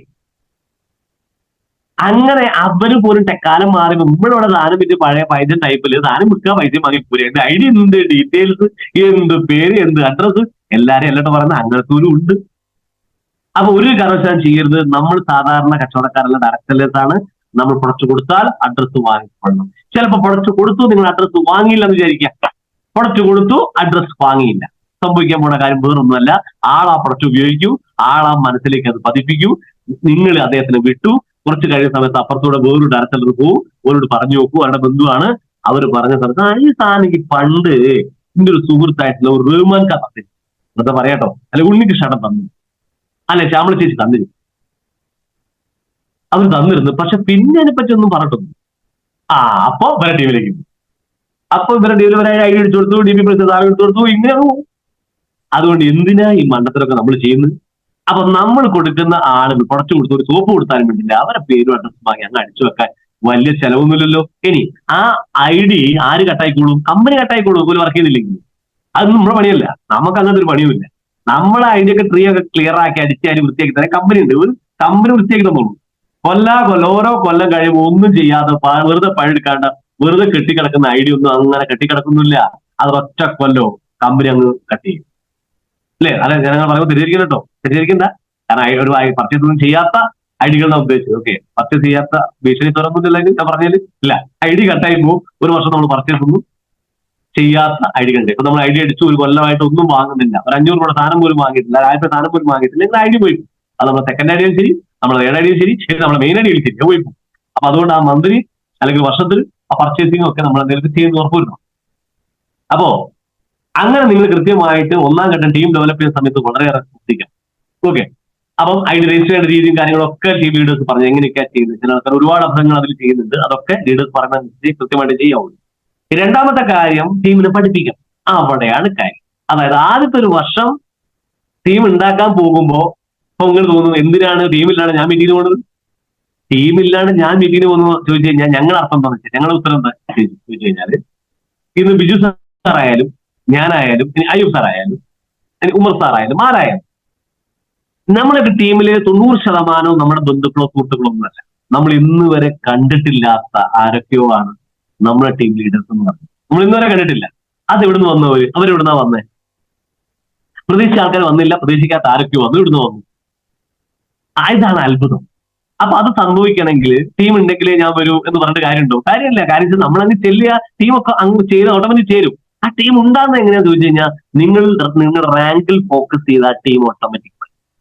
എന്ത് ഫോക്കസ് ചെയ്യണം? നിങ്ങൾ റാങ്കിൽ ഫോക്കസ് ചെയ്യണം. നിങ്ങളിപ്പോ ബ്രോൺസ് ആണോ, സിൽവർ, വേറെ ഒന്നും നിങ്ങൾ കാണരുത്. ആ സിൽവർ ആവാൻ എന്താണോ ചെയ്യുന്നത് ചെയ്യുക. നിങ്ങളിപ്പോ സിൽവർ ആണോ, സ്റ്റാർ, വേറെ ഒന്നും കാണരുത്. നിങ്ങളിപ്പോ സ്റ്റാർ ആണോ, സ്റ്റാർ, റൂബി മാത്രം കാണും, വേറെ ഒന്നും കാണരുത്. നിങ്ങൾ തൊട്ടടുത്ത ആ റാങ്ക് മാത്രം ലക്ഷ്യം വെക്കുക. ഇപ്പൊ നിങ്ങൾ എന്നെ കളിയാക്കിയാൽ ശരി, കുറ്റപ്പെടുത്തിയാൽ ശരി, നിങ്ങൾ എന്തോ ഞാൻ ഒന്നും കാണില്ല, എനിക്ക് CTC ആവണം, വേറെ വർത്താനമില്ല. വേറെ ഒരു വർത്താനം, എനിക്ക് CTC ആയേ പറ്റുള്ളൂ. ആ CTC ആവാൻ ഞാനെന്ത് ചെയ്യണോ അത് ചെയ്ത് ഇവിടെ അപ്ലൈ ചെയ്യുന്നുണ്ടോ അതൊന്നും ഞാൻ നോക്കാറില്ല. ചെയ്യുന്നുണ്ടെങ്കിൽ ബോണസ്. സുബി സാർ എന്തോ ചെയ്തിരുന്നുണ്ട്, അത് ബോണസ്. ബെല്ലി സാർ എന്തോ തരുന്നുണ്ട്, അത് ബോണസ്. തന്നില്ലേ, അത് ഒറ്റയ്ക്ക് ചെയ്തു. എന്റെ ജീവിതം അങ്ങനെ തന്നെ. എന്റെ ജീവിതം അങ്ങനെ തന്നെ. അവിടെ അച്ഛൻ നോക്കാനുണ്ട്, നോക്കാൻ സാഹചര്യം ഉണ്ടായിട്ടില്ല. അതുകൊണ്ട് ഞാൻ അപ്ലൈ ചെയ്ത് നോക്കാറില്ല. പക്ഷെ നമ്മൾ പഠിച്ച ഒരു പക്ഷെ അങ്ങനെ ആയിരിക്കില്ല.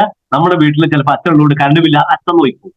കല്യാണത്തിന് പോലെ അത് അച്ഛൻ നോക്കും, അല്ല വാപ്പ നോക്കും. അങ്ങനെ ചിന്തിച്ചവരാണ് നമ്മളെങ്കിൽ അപ്പൊ അതേ സ്വഭാവം നമ്മൾ എവിടെയും കാണിക്കും, നമ്മൾ നിന്നും കാണിക്കും. അതിന്റെ അപ്ലൈ നോക്കും, അപ്ലൈ നോക്കിയിരിക്കും. ഒരു കാരണവശാലും ചെയ്യരുത്. നിങ്ങൾക്ക് നിങ്ങളുടെ സ്പീഡിൽ ബിസിനസ് കൊണ്ടുപോകണമെങ്കിൽ, നിങ്ങളുടെ കഴിവനുസരിച്ച് മുന്നോട്ട് കൊണ്ടുപോകണമെങ്കിൽ അതേ സ്വന്തം ഏറ്റെടുത്ത് മുന്നോട്ട് പോയാൽ മാത്രമേ സാധിക്കൂ. അപ്പോ ടീം ഡെവലപ്മെന്റ്, ടീമിനെ പഠിപ്പിക്കാനുള്ള ആ സംവിധാനം, ആ പഠിപ്പിക്കാനുള്ള കാര്യങ്ങൾ നമ്മൾ പഠിക്കണമെങ്കിൽ നിരന്തരം നമ്മൾ ട്രെയിനിങ് പ്രോഗ്രാമിൽ പോകണം. അതുപോലെ നിങ്ങൾ ചില പറയും സാറേ റിക്രൂട്ട്മെന്റ് നടക്കുന്നത്, സാറേ റിക്രൂട്ട്മെന്റ് നടക്കുന്നത്. എന്തുകൊണ്ടാണ് നമുക്ക് റിക്രൂട്ട്മെന്റ് നടക്കാത്തത്? എന്തുകൊണ്ടാണ് നമുക്ക് റിക്രൂട്ട്മെന്റ് നടത്താത്തത്? നമുക്കിതൊക്കെ ചെയ്യാൻ, ആളുകളെ കൺവിൻസ് ചെയ്യാനുള്ള പോയിന്റുകൾ നമ്മുടെ മൈൻഡിലില്ല. ഒരാളെ കൺവിൻസ് ചെയ്യണ്ടേ, അവർ നോ പറയുമ്പോൾ ആ യെസ് ആക്കണ്ടേ, ആ യെസ് ആക്കണമെങ്കിൽ അവർ ഇൻട്രസ്റ്റ് ആക്കണ്ടേ. ആ ഇൻട്രസ്റ്റ് ആക്കണമെങ്കിൽ പറയേണ്ട പോയിന്റുകൾ നിങ്ങളുടെ മനസ്സിലില്ല. ആ മനസ്സിലില്ലാത്തതിന്റെ കാരണം നിങ്ങളെ മീറ്റിംഗിന്റെ എണ്ണക്കുറവാണ്, നിങ്ങളുടെ പ്രോഗ്രാമിന്റെ എണ്ണക്കുറവാണ്. നിങ്ങൾ ഒരു മീറ്റിംഗ് മിസ്സാക്കി ഉറപ്പിച്ചോ, 6 മാസം നിങ്ങളുടെ ബിസിനസ് വേഗത പിറകോട്ടും. 6 മാസം പിറകോട്ട് നിങ്ങളുടെ വേഗത. അതായത് നിങ്ങൾ ഒരൊറ്റ മീറ്റിംഗ് മിസ്സാക്കി. അപ്പൊ ഒറ്റ മീറ്റിംഗ് പോലും മിസ്സാക്കാതെ നിങ്ങൾ മുന്നോട്ട് പോയാലുള്ള ഗുണം, ഒറ്റ മീറ്റിംഗ് പോലും മിസ്സാക്കാതെ മുന്നോട്ട് പോയാലുള്ള ഗുണം, നിങ്ങൾക്ക് ഒരാളെ കൺവിൻസ് ചെയ്യാനുള്ള കുറെ പോയിന്റുകൾ തലയിൽ കുടുങ്ങി കിടക്കും. ഇപ്പൊ എത്ര ആൾക്കാർ പറയാറുണ്ട്, ഇപ്പൊ ഞാൻ പറയുന്നൊരു ഡയലോഗാണ്, ഇപ്പൊ ആക്കാം നോക്കാം, അപ്പൊ യെസ് പറഞ്ഞു. പക്ഷെ ആ ഒരു പോയിന്റ് നമ്മൾ പറയുമ്പോൾ കുറെ ആളെ മൈൻഡിൽ ആ പോയിന്റ് ഉണ്ട്. അത് ആ മീറ്റിംഗ് വന്നാലേ കിട്ടുള്ളൂ, അല്ലെ? അപ്പൊ ഞാൻ ആ മീറ്റിംഗിൽ വന്ന സമയത്ത്, അത് പറഞ്ഞ സമയത്ത് കുറെ ആളുടെ മൈൻഡിൽ ആക്കാൻ നോക്കാം ഏർപ്പാട്, യെസ് പറഞ്ഞു, ഒരു പണി തുടങ്ങിയാൽ അവസാനം കണ്ടേ നിർത്താവുള്ളൂ. അങ്ങനെ ഞാൻ കുറെ പോയിന്റ് ഞാൻ പറയാറ്. അപ്പൊ ഇതേപോലെ ഓരോ ലീഡേഴ്സ് ഓരോ സ്റ്റൈലിൽ പറയും. വലിയ ചിലപ്പോൾ കഥ വെച്ച് പറയും. ആ കഥ മറ്റൊരു മനസ്സിലുണ്ടാവും. ഞാൻ കോട്ടായിട്ടാണ് പറയാറ്, അവർ കഥയായിട്ടാണ് പറയാറ്. ഓരോരുത്തർക്ക് ഓരോ പ്രത്യേകതകളാണ്, അല്ലെ? അപ്പൊ ആ ഓരോ ലീഡേഴ്സും ഓരോ രീതിയിലാണ്. പക്ഷെ അവർ പറയുന്ന പോയിന്റ് നമ്മുടെ അമ്പ് തറച്ച് കീറുന്നതോടെ നമ്മുടെ മൈൻഡിലേക്ക് കയറണമെങ്കിൽ നമ്മളെ പ്രോഗ്രാം സെന്റർ ഉണ്ടാവണം. അതിന് അസോസിയേറ്റ് വേണ്ട. അസോസിയേറ്റ് ഇല്ലെങ്കിൽ നമ്മൾ ആ മീറ്റിംഗ് ഉണ്ടാവണം. അങ്ങനെ മീറ്റിംഗിൽ ഇരിക്കുന്ന സമയത്താണ് നമുക്ക് നാളുകളിൽ ആളുകളെ കൺവിൻസ് ചെയ്യാനും ടീമിനെ കൂട്ടിപ്പിടിക്കാനും ഒരു പ്രശ്നം ടീമിൽ ഉണ്ടാകുമ്പോൾ ആ കരകയറ്റാനൊക്കെ പറ്റുന്നു. ചിലപ്പം വൻ പ്രശ്നം വരും ബിസിനസ്സിൽ. ആ പ്രശ്നം കൊണ്ട് ടീം മൊത്തം കുത്തിപ്പോവും, താഴെ പോവും. ആ താഴെ പോകുമ്പോൾ അതിനെ പിടിച്ച് കയറ്റാൻ കഴിയണം. കയറ്റാൻ കഴിയണമെങ്കിൽ എന്ത് ചെയ്യണം? നമ്മുടെ മൈൻഡിൽ എന്തെങ്കിലുമൊക്കെ കുറെ തമ്പ് തുളച്ച് കയറിയ പോലെ കുറെ പോയിന്റ് കിടന്നാൽ ആ ഏത് ചതുപ്പിൽ വീണ ടീമിനെയും ഇടിച്ച് പൊന്തിച്ചു കൊണ്ടുവരാൻ നമുക്ക് പറ്റും. അപ്പൊ നിരന്തരം ട്രെയിനിങ്ങിന്റെ ഭാഗമായിട്ട് നമുക്ക്, അപ്പൊ ഒന്നാമത്തെ നമ്മൾ ടീമിനെ പഠിപ്പിക്കുന്ന സമയം, ആ പഠിപ്പിക്കുന്ന സമയത്ത് ബേസിക് ആയിട്ടുള്ള 5-8 കാര്യങ്ങൾ പഠിച്ചാൽ ഒരു അപ്ലൈനോടെ കാത്തു നിൽക്കേണ്ട ആവശ്യമില്ല. ഒന്ന് പ്രധാനമായിട്ടും ഈ ബിസിനസ്സിന് വേണ്ട ശീലങ്ങളാണ് നമ്മൾ ABCD എന്ന് പറയും. Attitude, belief, commitment, duplication. ശീലങ്ങൾ ABCD. ഈ ABCD ശീലം എപ്പോഴും മനസ്സിലുണ്ടാവണം. നിങ്ങൾ ആറ്റിറ്റ്യൂഡ് ശരിയല്ല, നിങ്ങൾക്ക് വിശ്വാസം കുറവാണ്, നിങ്ങൾക്ക് കമ്മിറ്റ്മെന്റ് ഇല്ല, നിങ്ങൾ ഡ്യൂപ്ലിക്കേറ്റ് ലീഡർ അല്ല എങ്കിൽ ഈ കാര്യം നിരന്തരം മറ്റവരെ പഠിപ്പിച്ചുകൊണ്ടിരിക്കുക. ഈ കാര്യം കേട്ടോണ്ട് കാര്യമില്ല, ഒരാൾ പറഞ്ഞതിന് കേട്ടോണ്ട് കാര്യമില്ല, ഇത് മറ്റൊരു പഠിപ്പിക്കുക. എന്താണ് ABCD? അത് പഠിപ്പിക്കുമ്പോൾ നിങ്ങളുടെ ബോധ മനസ്സിൽ സെറ്റാവും. ഞാൻ അങ്ങനെയാണ് എന്റെ ABCD ശരിയാക്കാൻ ശ്രമിച്ചുകൊണ്ടിരിക്കുന്നത്. എനിക്ക് എന്റെ ആറ്റിറ്റ്യൂഡ് ശരിയല്ല, എന്റെ വിശ്വാസം ശരിയല്ല, എനിക്ക് കമ്മിറ്റ്മെന്റ് ഇല്ല, ഡ്യൂപ്ലിക്കേറ്റ്, ഒരാൾ പറഞ്ഞ അനുസരിക്കാൻ സ്വഭാവം എനിക്കില്ല, ഞാൻ ഒരാൾ പറഞ്ഞാൽ കേൾക്കൂല. ഈ സ്വഭാവം ഇല്ലാത്തവർ ഈ പണി നടക്കൂല. അത് നടത്താൻ വേണ്ടി, ഇതൊന്ന് റെഡിയാക്കി എടുക്കാൻ വേണ്ടി ഞാൻ ഈ ABCD മറ്റവരെ പഠിപ്പിക്കും. അയ്യൂബ് സാറിനെ പഠിപ്പിക്കും. അയ്യൂബ് സാറെ A എന്ന് പറഞ്ഞ ആറ്റിറ്റ്യൂഡാണ്, B എന്ന് പറഞ്ഞ ബിലീഫാണ്, C എന്ന് പറഞ്ഞ കമ്മിറ്റ്മെന്റ് ആണ്. ഞാൻ എന്തിനാ അയ്യൂബ് സാറെ പഠിപ്പിക്കുന്നത്? ചിലപ്പോൾ അയ്യൂബ് സാർക്ക് ഇന്നേക്കാണ് നല്ല ആറ്റിറ്റ്യൂഡുള്ള മനുഷ്യനാ, ആൾ ഇന്നേക്കാണ് നല്ല ബിലീഫാ, അയാൾക്ക് ഇന്നേക്കാണ് നല്ല കമ്മിറ്റ്മെന്റാ, ആൾ ഇന്നേക്കാൾ നല്ല കോപ്പിയുടെ നല്ല ഒരാൾ പറഞ്ഞനുസരിച്ച് സ്വഭാവമുള്ള ആളാണ്. പക്ഷെ എനിക്ക് തീരെയല്ല. പക്ഷെ എനിക്ക് തീരെ ഇല്ലെങ്കിൽ ഞാൻ അയ്യൂബ് സാറിനെ പഠിപ്പിക്കുമ്പോൾ എന്റെ ബോധ മനസ്സിലാ കേൾക്കുന്ന അയ്യൂബ് സാറിനേക്കാൾ പവർ പറയുന്ന ഭവനേഷിനാണ്. ഈ ABCD പഠിപ്പിച്ചു കൊടുക്കുമ്പോൾ കേൾക്കുന്ന അയ്യൂബ് സാറിനേക്കാളും പവർ പറയുന്ന എനിക്ക് തന്നെ, ഞാൻ തന്നെയാ കേൾക്കുന്നത് പറയും. അപ്പൊ ശരിക്കും നമ്മൾ നമ്മളോട് പറയും. നമ്മൾ ട്രെയിനർ ആകുന്ന സമയത്ത് നമ്മൾ നമ്മളോടാ പറയുന്നത്, നമ്മുടെ ആറ്റിറ്റ്യൂഡ് മാറിപ്പോവപ്പാ. അപ്പൊ അതുകൊണ്ട് നിങ്ങൾ പറയാൻ പഠിക്കുക, നന്നായിട്ട് പറയുക. അതുകൊണ്ട് ഉടനെ നിങ്ങളുടെ മൈൻഡ് സെറ്റായി. അപ്പോ ABCD. രണ്ടാമത്തെ കാര്യം, ഒരാളോട് പ്രൊഡക്റ്റ് സെല്ല് ചെയ്യാൻ പഠിക്കാം, സാധനം വിൽക്കാൻ പഠിക്കാം. എങ്ങനെയാണ് സാധനം വിൽക്കാൻ? സോപ്പ് വിൽക്കുമ്പോൾ അല്ലല്ലോ 95 വിൽക്കുക, ആണോ? സോപ്പ് വിൽക്കുമ്പോൾ എളുപ്പമാണോ 95 വിൽക്കാൻ? അല്ല. 95 വിൽക്കുമ്പോഴാണോ കാജപ്രാശം വിൽക്കുക? അല്ല. എങ്ങനെയാണ് ഓരോ പ്രൊഡക്റ്റും വിൽക്കുക? നിങ്ങൾ എല്ലാ പ്രൊഡക്റ്റും വിറ്റോ? 95 വിറ്റോ? കവചപ്രാശം വിറ്റോ? സ്വയം ചിന്തിച്ച് നോക്കിയേ. ഇല്ലെങ്കിൽ വിൽക്കാൻ അറിയില്ല. അപ്പൊ ആ വിൽപ്പന പഠിക്കണം. എങ്ങനെയാണ്? ആ ട്രെയിനിങ് കേട്ടോണ്ട് കാര്യമില്ല, പ്രൊഡക്റ്റ് ട്രെയിനിങ് കേട്ടോണ്ട് കാര്യമില്ല, അല്ലെ? ഇൻഗ്രീഡിയൻസ് പഠിച്ചോണ്ട് കാര്യമില്ല. സാധനം വിൽക്കാൻ പഠിക്കണം. സത്യം പറഞ്ഞാൽ എനിക്ക് എല്ലാത്തിനും ഇൻഗ്രീഡിയൻസോ പ്രൊഡക്റ്റിനെ കുറിച്ച് വലിയ ഡീറ്റെയിൽസ് ഒന്നും അറിയില്ല, പക്ഷേ വിൽക്കാൻ അറിയാം. 95നെ കുറിച്ച് പറയുന്ന സമയത്ത് ബ്ലാക്ക്ബെറി, എൽഡൻബെറി, അക്കായ്ബെറി, ബ്ലൂബെറി എന്ന് പറഞ്ഞ കുറച്ച് ബെറിപ്പഴങ്ങളെ, അല്ലെ, ബെറിപ്പഴങ്ങളുടെ അവർ മനസ്സിലാകുന്ന കുറച്ച് ബെറിപ്പഴം പറഞ്ഞു കൊടുക്കാം. അതുപോലെ അതിന്റെ ഏത് ടൈപ്പിലാണ്, എങ്ങനെയാണ് ഉപയോഗിക്കേണ്ടത്, അതിന് അല്ലെ ഗുണങ്ങൾ എന്തൊക്കെയാണ്, അത് അങ്ങനെ ഡീറ്റെയിൽ ആയിട്ട് കുറച്ച് കാര്യങ്ങൾ പറയും. അതേപോലെ തന്നെ കവചപ്രാശത്തെ കുറിച്ച് പറയുന്ന സമയത്ത് നമുക്കറിയാം, കവചപ്രാശത്തിൽ കുങ്കുപ്പും അമുക്കുരും ബ്രഹ്മി പോലത്തെ 40 ഔഷധം, ഈ 40 പറയാൻ പോയ കസ്റ്റമർ കേൾക്കാൻ നിൽക്കില്ല. അപ്പൊ നമുക്കത് പറയാൻ പറ്റുന്ന കുറച്ച് കാര്യങ്ങൾ പറഞ്ഞ് ബാക്കിയുള്ള കാര്യങ്ങൾക്ക് ലിങ്ക് കൊടുക്കാം. അപ്പം എങ്ങനെ വേണമെങ്കിൽ അത് നിങ്ങൾ ഐഡിയ പരമായിട്ട് നിങ്ങളെ കോൺഫിഡൻസ് പോലെ സാധനം കൊടുക്കാൻ പറ്റും. എപ്പോഴും സെയിൽസ് ക്ലോസ് ആകുമ്പോൾ നമ്മളുടെ ഒരു കോൺഫിഡൻസ് അനുസരിച്ചാണ്, നമ്മുടെ കണ്ണിൽ തിളക്കം പോലെയാണ് സെയിൽസ് ക്ലോസ് ആകുന്നത്. നമ്മൾ കോൺഫിഡൻസ് ധൈര്യമായിട്ട് നമ്മൾ പറയണം. ഇപ്പൊ ഞാനും താഹിറ മേഡവും വർക്കിനും, താഹിറ മേഡത്തിന് ബന്ധുവിനെയാണ് കാരണം ഞങ്ങൾ പോകണം, ഞാനാണ് ലീഡർ. ഇപ്പൊ ഞാൻ പ്ലാൻ പറഞ്ഞു, താഹിറ മേഡം അവിടെ ഇരുന്നു, എല്ലാം കേട്ടാൽ താഹിറ മേഡം ഒക്കെ ലീഡർ നോക്കിക്കോളൂ, ഒന്നും മിണ്ടാണ്ടിരുന്നിട്ട് സെയിലൊന്നും നോക്കാം. ആ താഹിറോടും പറയണം, ധൈര്യം ഞാനുണ്ട്, ധൈര്യമായിട്ട് ഒരു ടീമായിട്ട് ഉഷാറാണ്, ഒരു കുഴപ്പം നഷ്ടമൊന്നുമില്ല. ഞാൻ എടുത്തില്ല, ഞാൻ ഇപ്പൊ 3 ഐഡി ആക്ടിവേഷൻ ഞാൻ ബിസിനസ്സിൽ കിടക്കും, ഞാൻ ഹോം ഷോപ്പ് എടുത്താൽ ഞാൻ കിടക്കും 25 അല്ല 50 ഐഡി എടുത്തു. അപ്പൊ ആ കോൺഫിഡൻസ് ആണ് ഞാൻ അരമണിക്കൂറത്തെ ക്ലാസ്സിനേക്കാൾ ഞാൻ അരമണിക്കൂറത്തെ ക്ലാസ്സിനേക്കാളും പവർ എന്റെ വർക്കിനാണോ ഞാൻ പോകുന്ന ആ വർക്കിന് പോകുന്ന ആള് പാസ് ചെയ്യുന്ന കോൺഫിഡൻസ് ആണ്. അപ്പൊ അത്തരം കാര്യങ്ങൾ ശ്രദ്ധിക്കുക. ഒന്ന് പോകും. രണ്ടാമത്തെ കാര്യം പ്രൊഡക്റ്റ് വിൽക്കാൻ. മൂന്നാമത്തെ കാര്യം പ്ലാൻ പ്രസന്റേഷൻ ഒരാൾക്ക് സ്വന്തമായിട്ട് പ്രസന്റേഷൻ ചെയ്യാൻ പഠിക്കണം. അതായത് സ്വാഭാവികമായിട്ട് ചില ആൾക്കാർ സമയം നമുക്ക് 7 മണി വരെയാണെന്ന് എനിക്ക് തോന്നുന്നു, 7 മണി കഴിഞ്ഞിട്ടുണ്ട്, എന്റെ സമയം കഴിഞ്ഞു. ഓക്കെ, എന്തായാലും ആ പ്ലാൻ പ്രസന്റേഷൻ ആണ് മൂന്നാമത് പഠിക്കുന്നത്. നാലാമത്തെ പഠിക്കുന്നത് റാങ്ക് ആണ്. റാങ്ക് എന്ന് പറഞ്ഞാൽ നമ്മൾ ലക്ഷ്യം, ഞാൻ നേരത്തെ പറഞ്ഞു ലക്ഷ്യത്തെ കുറിച്ചാണ്. 4 കാര്യങ്ങളാണ് ബേസിക് ആയിട്ട് നമ്മൾ ഇത്തരം കാര്യങ്ങൾ പഠിക്കേണ്ടത്. 5ാമത്തെ കാര്യമാണ് മൊബൈൽ ആപ്ലിക്കേഷൻ ഒരാൾക്ക് പറഞ്ഞു കൊടുക്കാൻ പഠിക്കണം, നമ്മൾ പരിചയപ്പെടുത്തി കൊടുക്കാൻ പഠിക്കണം. അടുത്ത പോയിന്റ് ആണ് നമ്മൾ ഐഡി അടിക്കാൻ, സ്വന്തമായിട്ട് ഐഡി ക്രിയേറ്റ് ചെയ്യാൻ പഠിക്കണം. അടുത്തതാണ് മെയിൽ അയക്കാൻ, ഐഡി ചെക്ക് ചെയ്യാൻ, മറ്റുള്ളവരുടെ ഐഡി പരിശോധിച്ച് അവരുടെ പ്രശ്നങ്ങൾ മനസ്സിലാക്കാൻ പഠിക്കണം. ഒരു 8 കാര്യങ്ങൾ ഒന്നുകൂടി പറയാം. ABCD ആണ്, ശീലമാണ്. രണ്ടാമത്തെ കാര്യം നമ്മുടെ പ്രൊഡക്റ്റ് സെല്ല് ചെയ്യാൻ പഠിക്കണം. പിന്നത്തെ കാര്യം പ്ലാൻ പ്രസന്റ് ചെയ്യാൻ പഠിക്കണം. പിന്നത്തെ കാര്യം റാങ്ക് നമ്മൾ കൃത്യമായിട്ട് ഒരു ITC ബെല്ലിസാർ റാങ്ക് വരെ കാണാതെ പഠിക്കണം. അതേപോലെ തന്നെ നമ്മുടെ മൊബൈൽ ആപ്ലിക്കേഷൻ പഠിക്കണം. അതേപോലെ തന്നെ ഐഡി ചെക്ക് ചെയ്യുക, ഐഡി അടിക്കുക, അതിന് മെയിൽ അയക്കുക. അങ്ങനെ 8 കാര്യങ്ങളെ കുറിച്ച് നിങ്ങൾ കൃത്യമായിട്ട് പഠിച്ചു കഴിഞ്ഞാൽ ഒരു ലീഡർ ആവശ്യമില്ല, ഇൻഡിപെൻഡന്റ് ലീഡർഷിപ്പിലേക്ക് നമുക്ക് മാറാൻ പറ്റും. അങ്ങനെ എല്ലാവരും ഒരു ഇൻഡിപെൻഡന്റ് ലീഡറായിട്ട് നാളുകളിൽ നമ്മളെക്കാളൊക്കെ ശക്തരായിട്ടുള്ള ലീഡേഴ്സ് ആയിട്ട് മാറട്ടെ.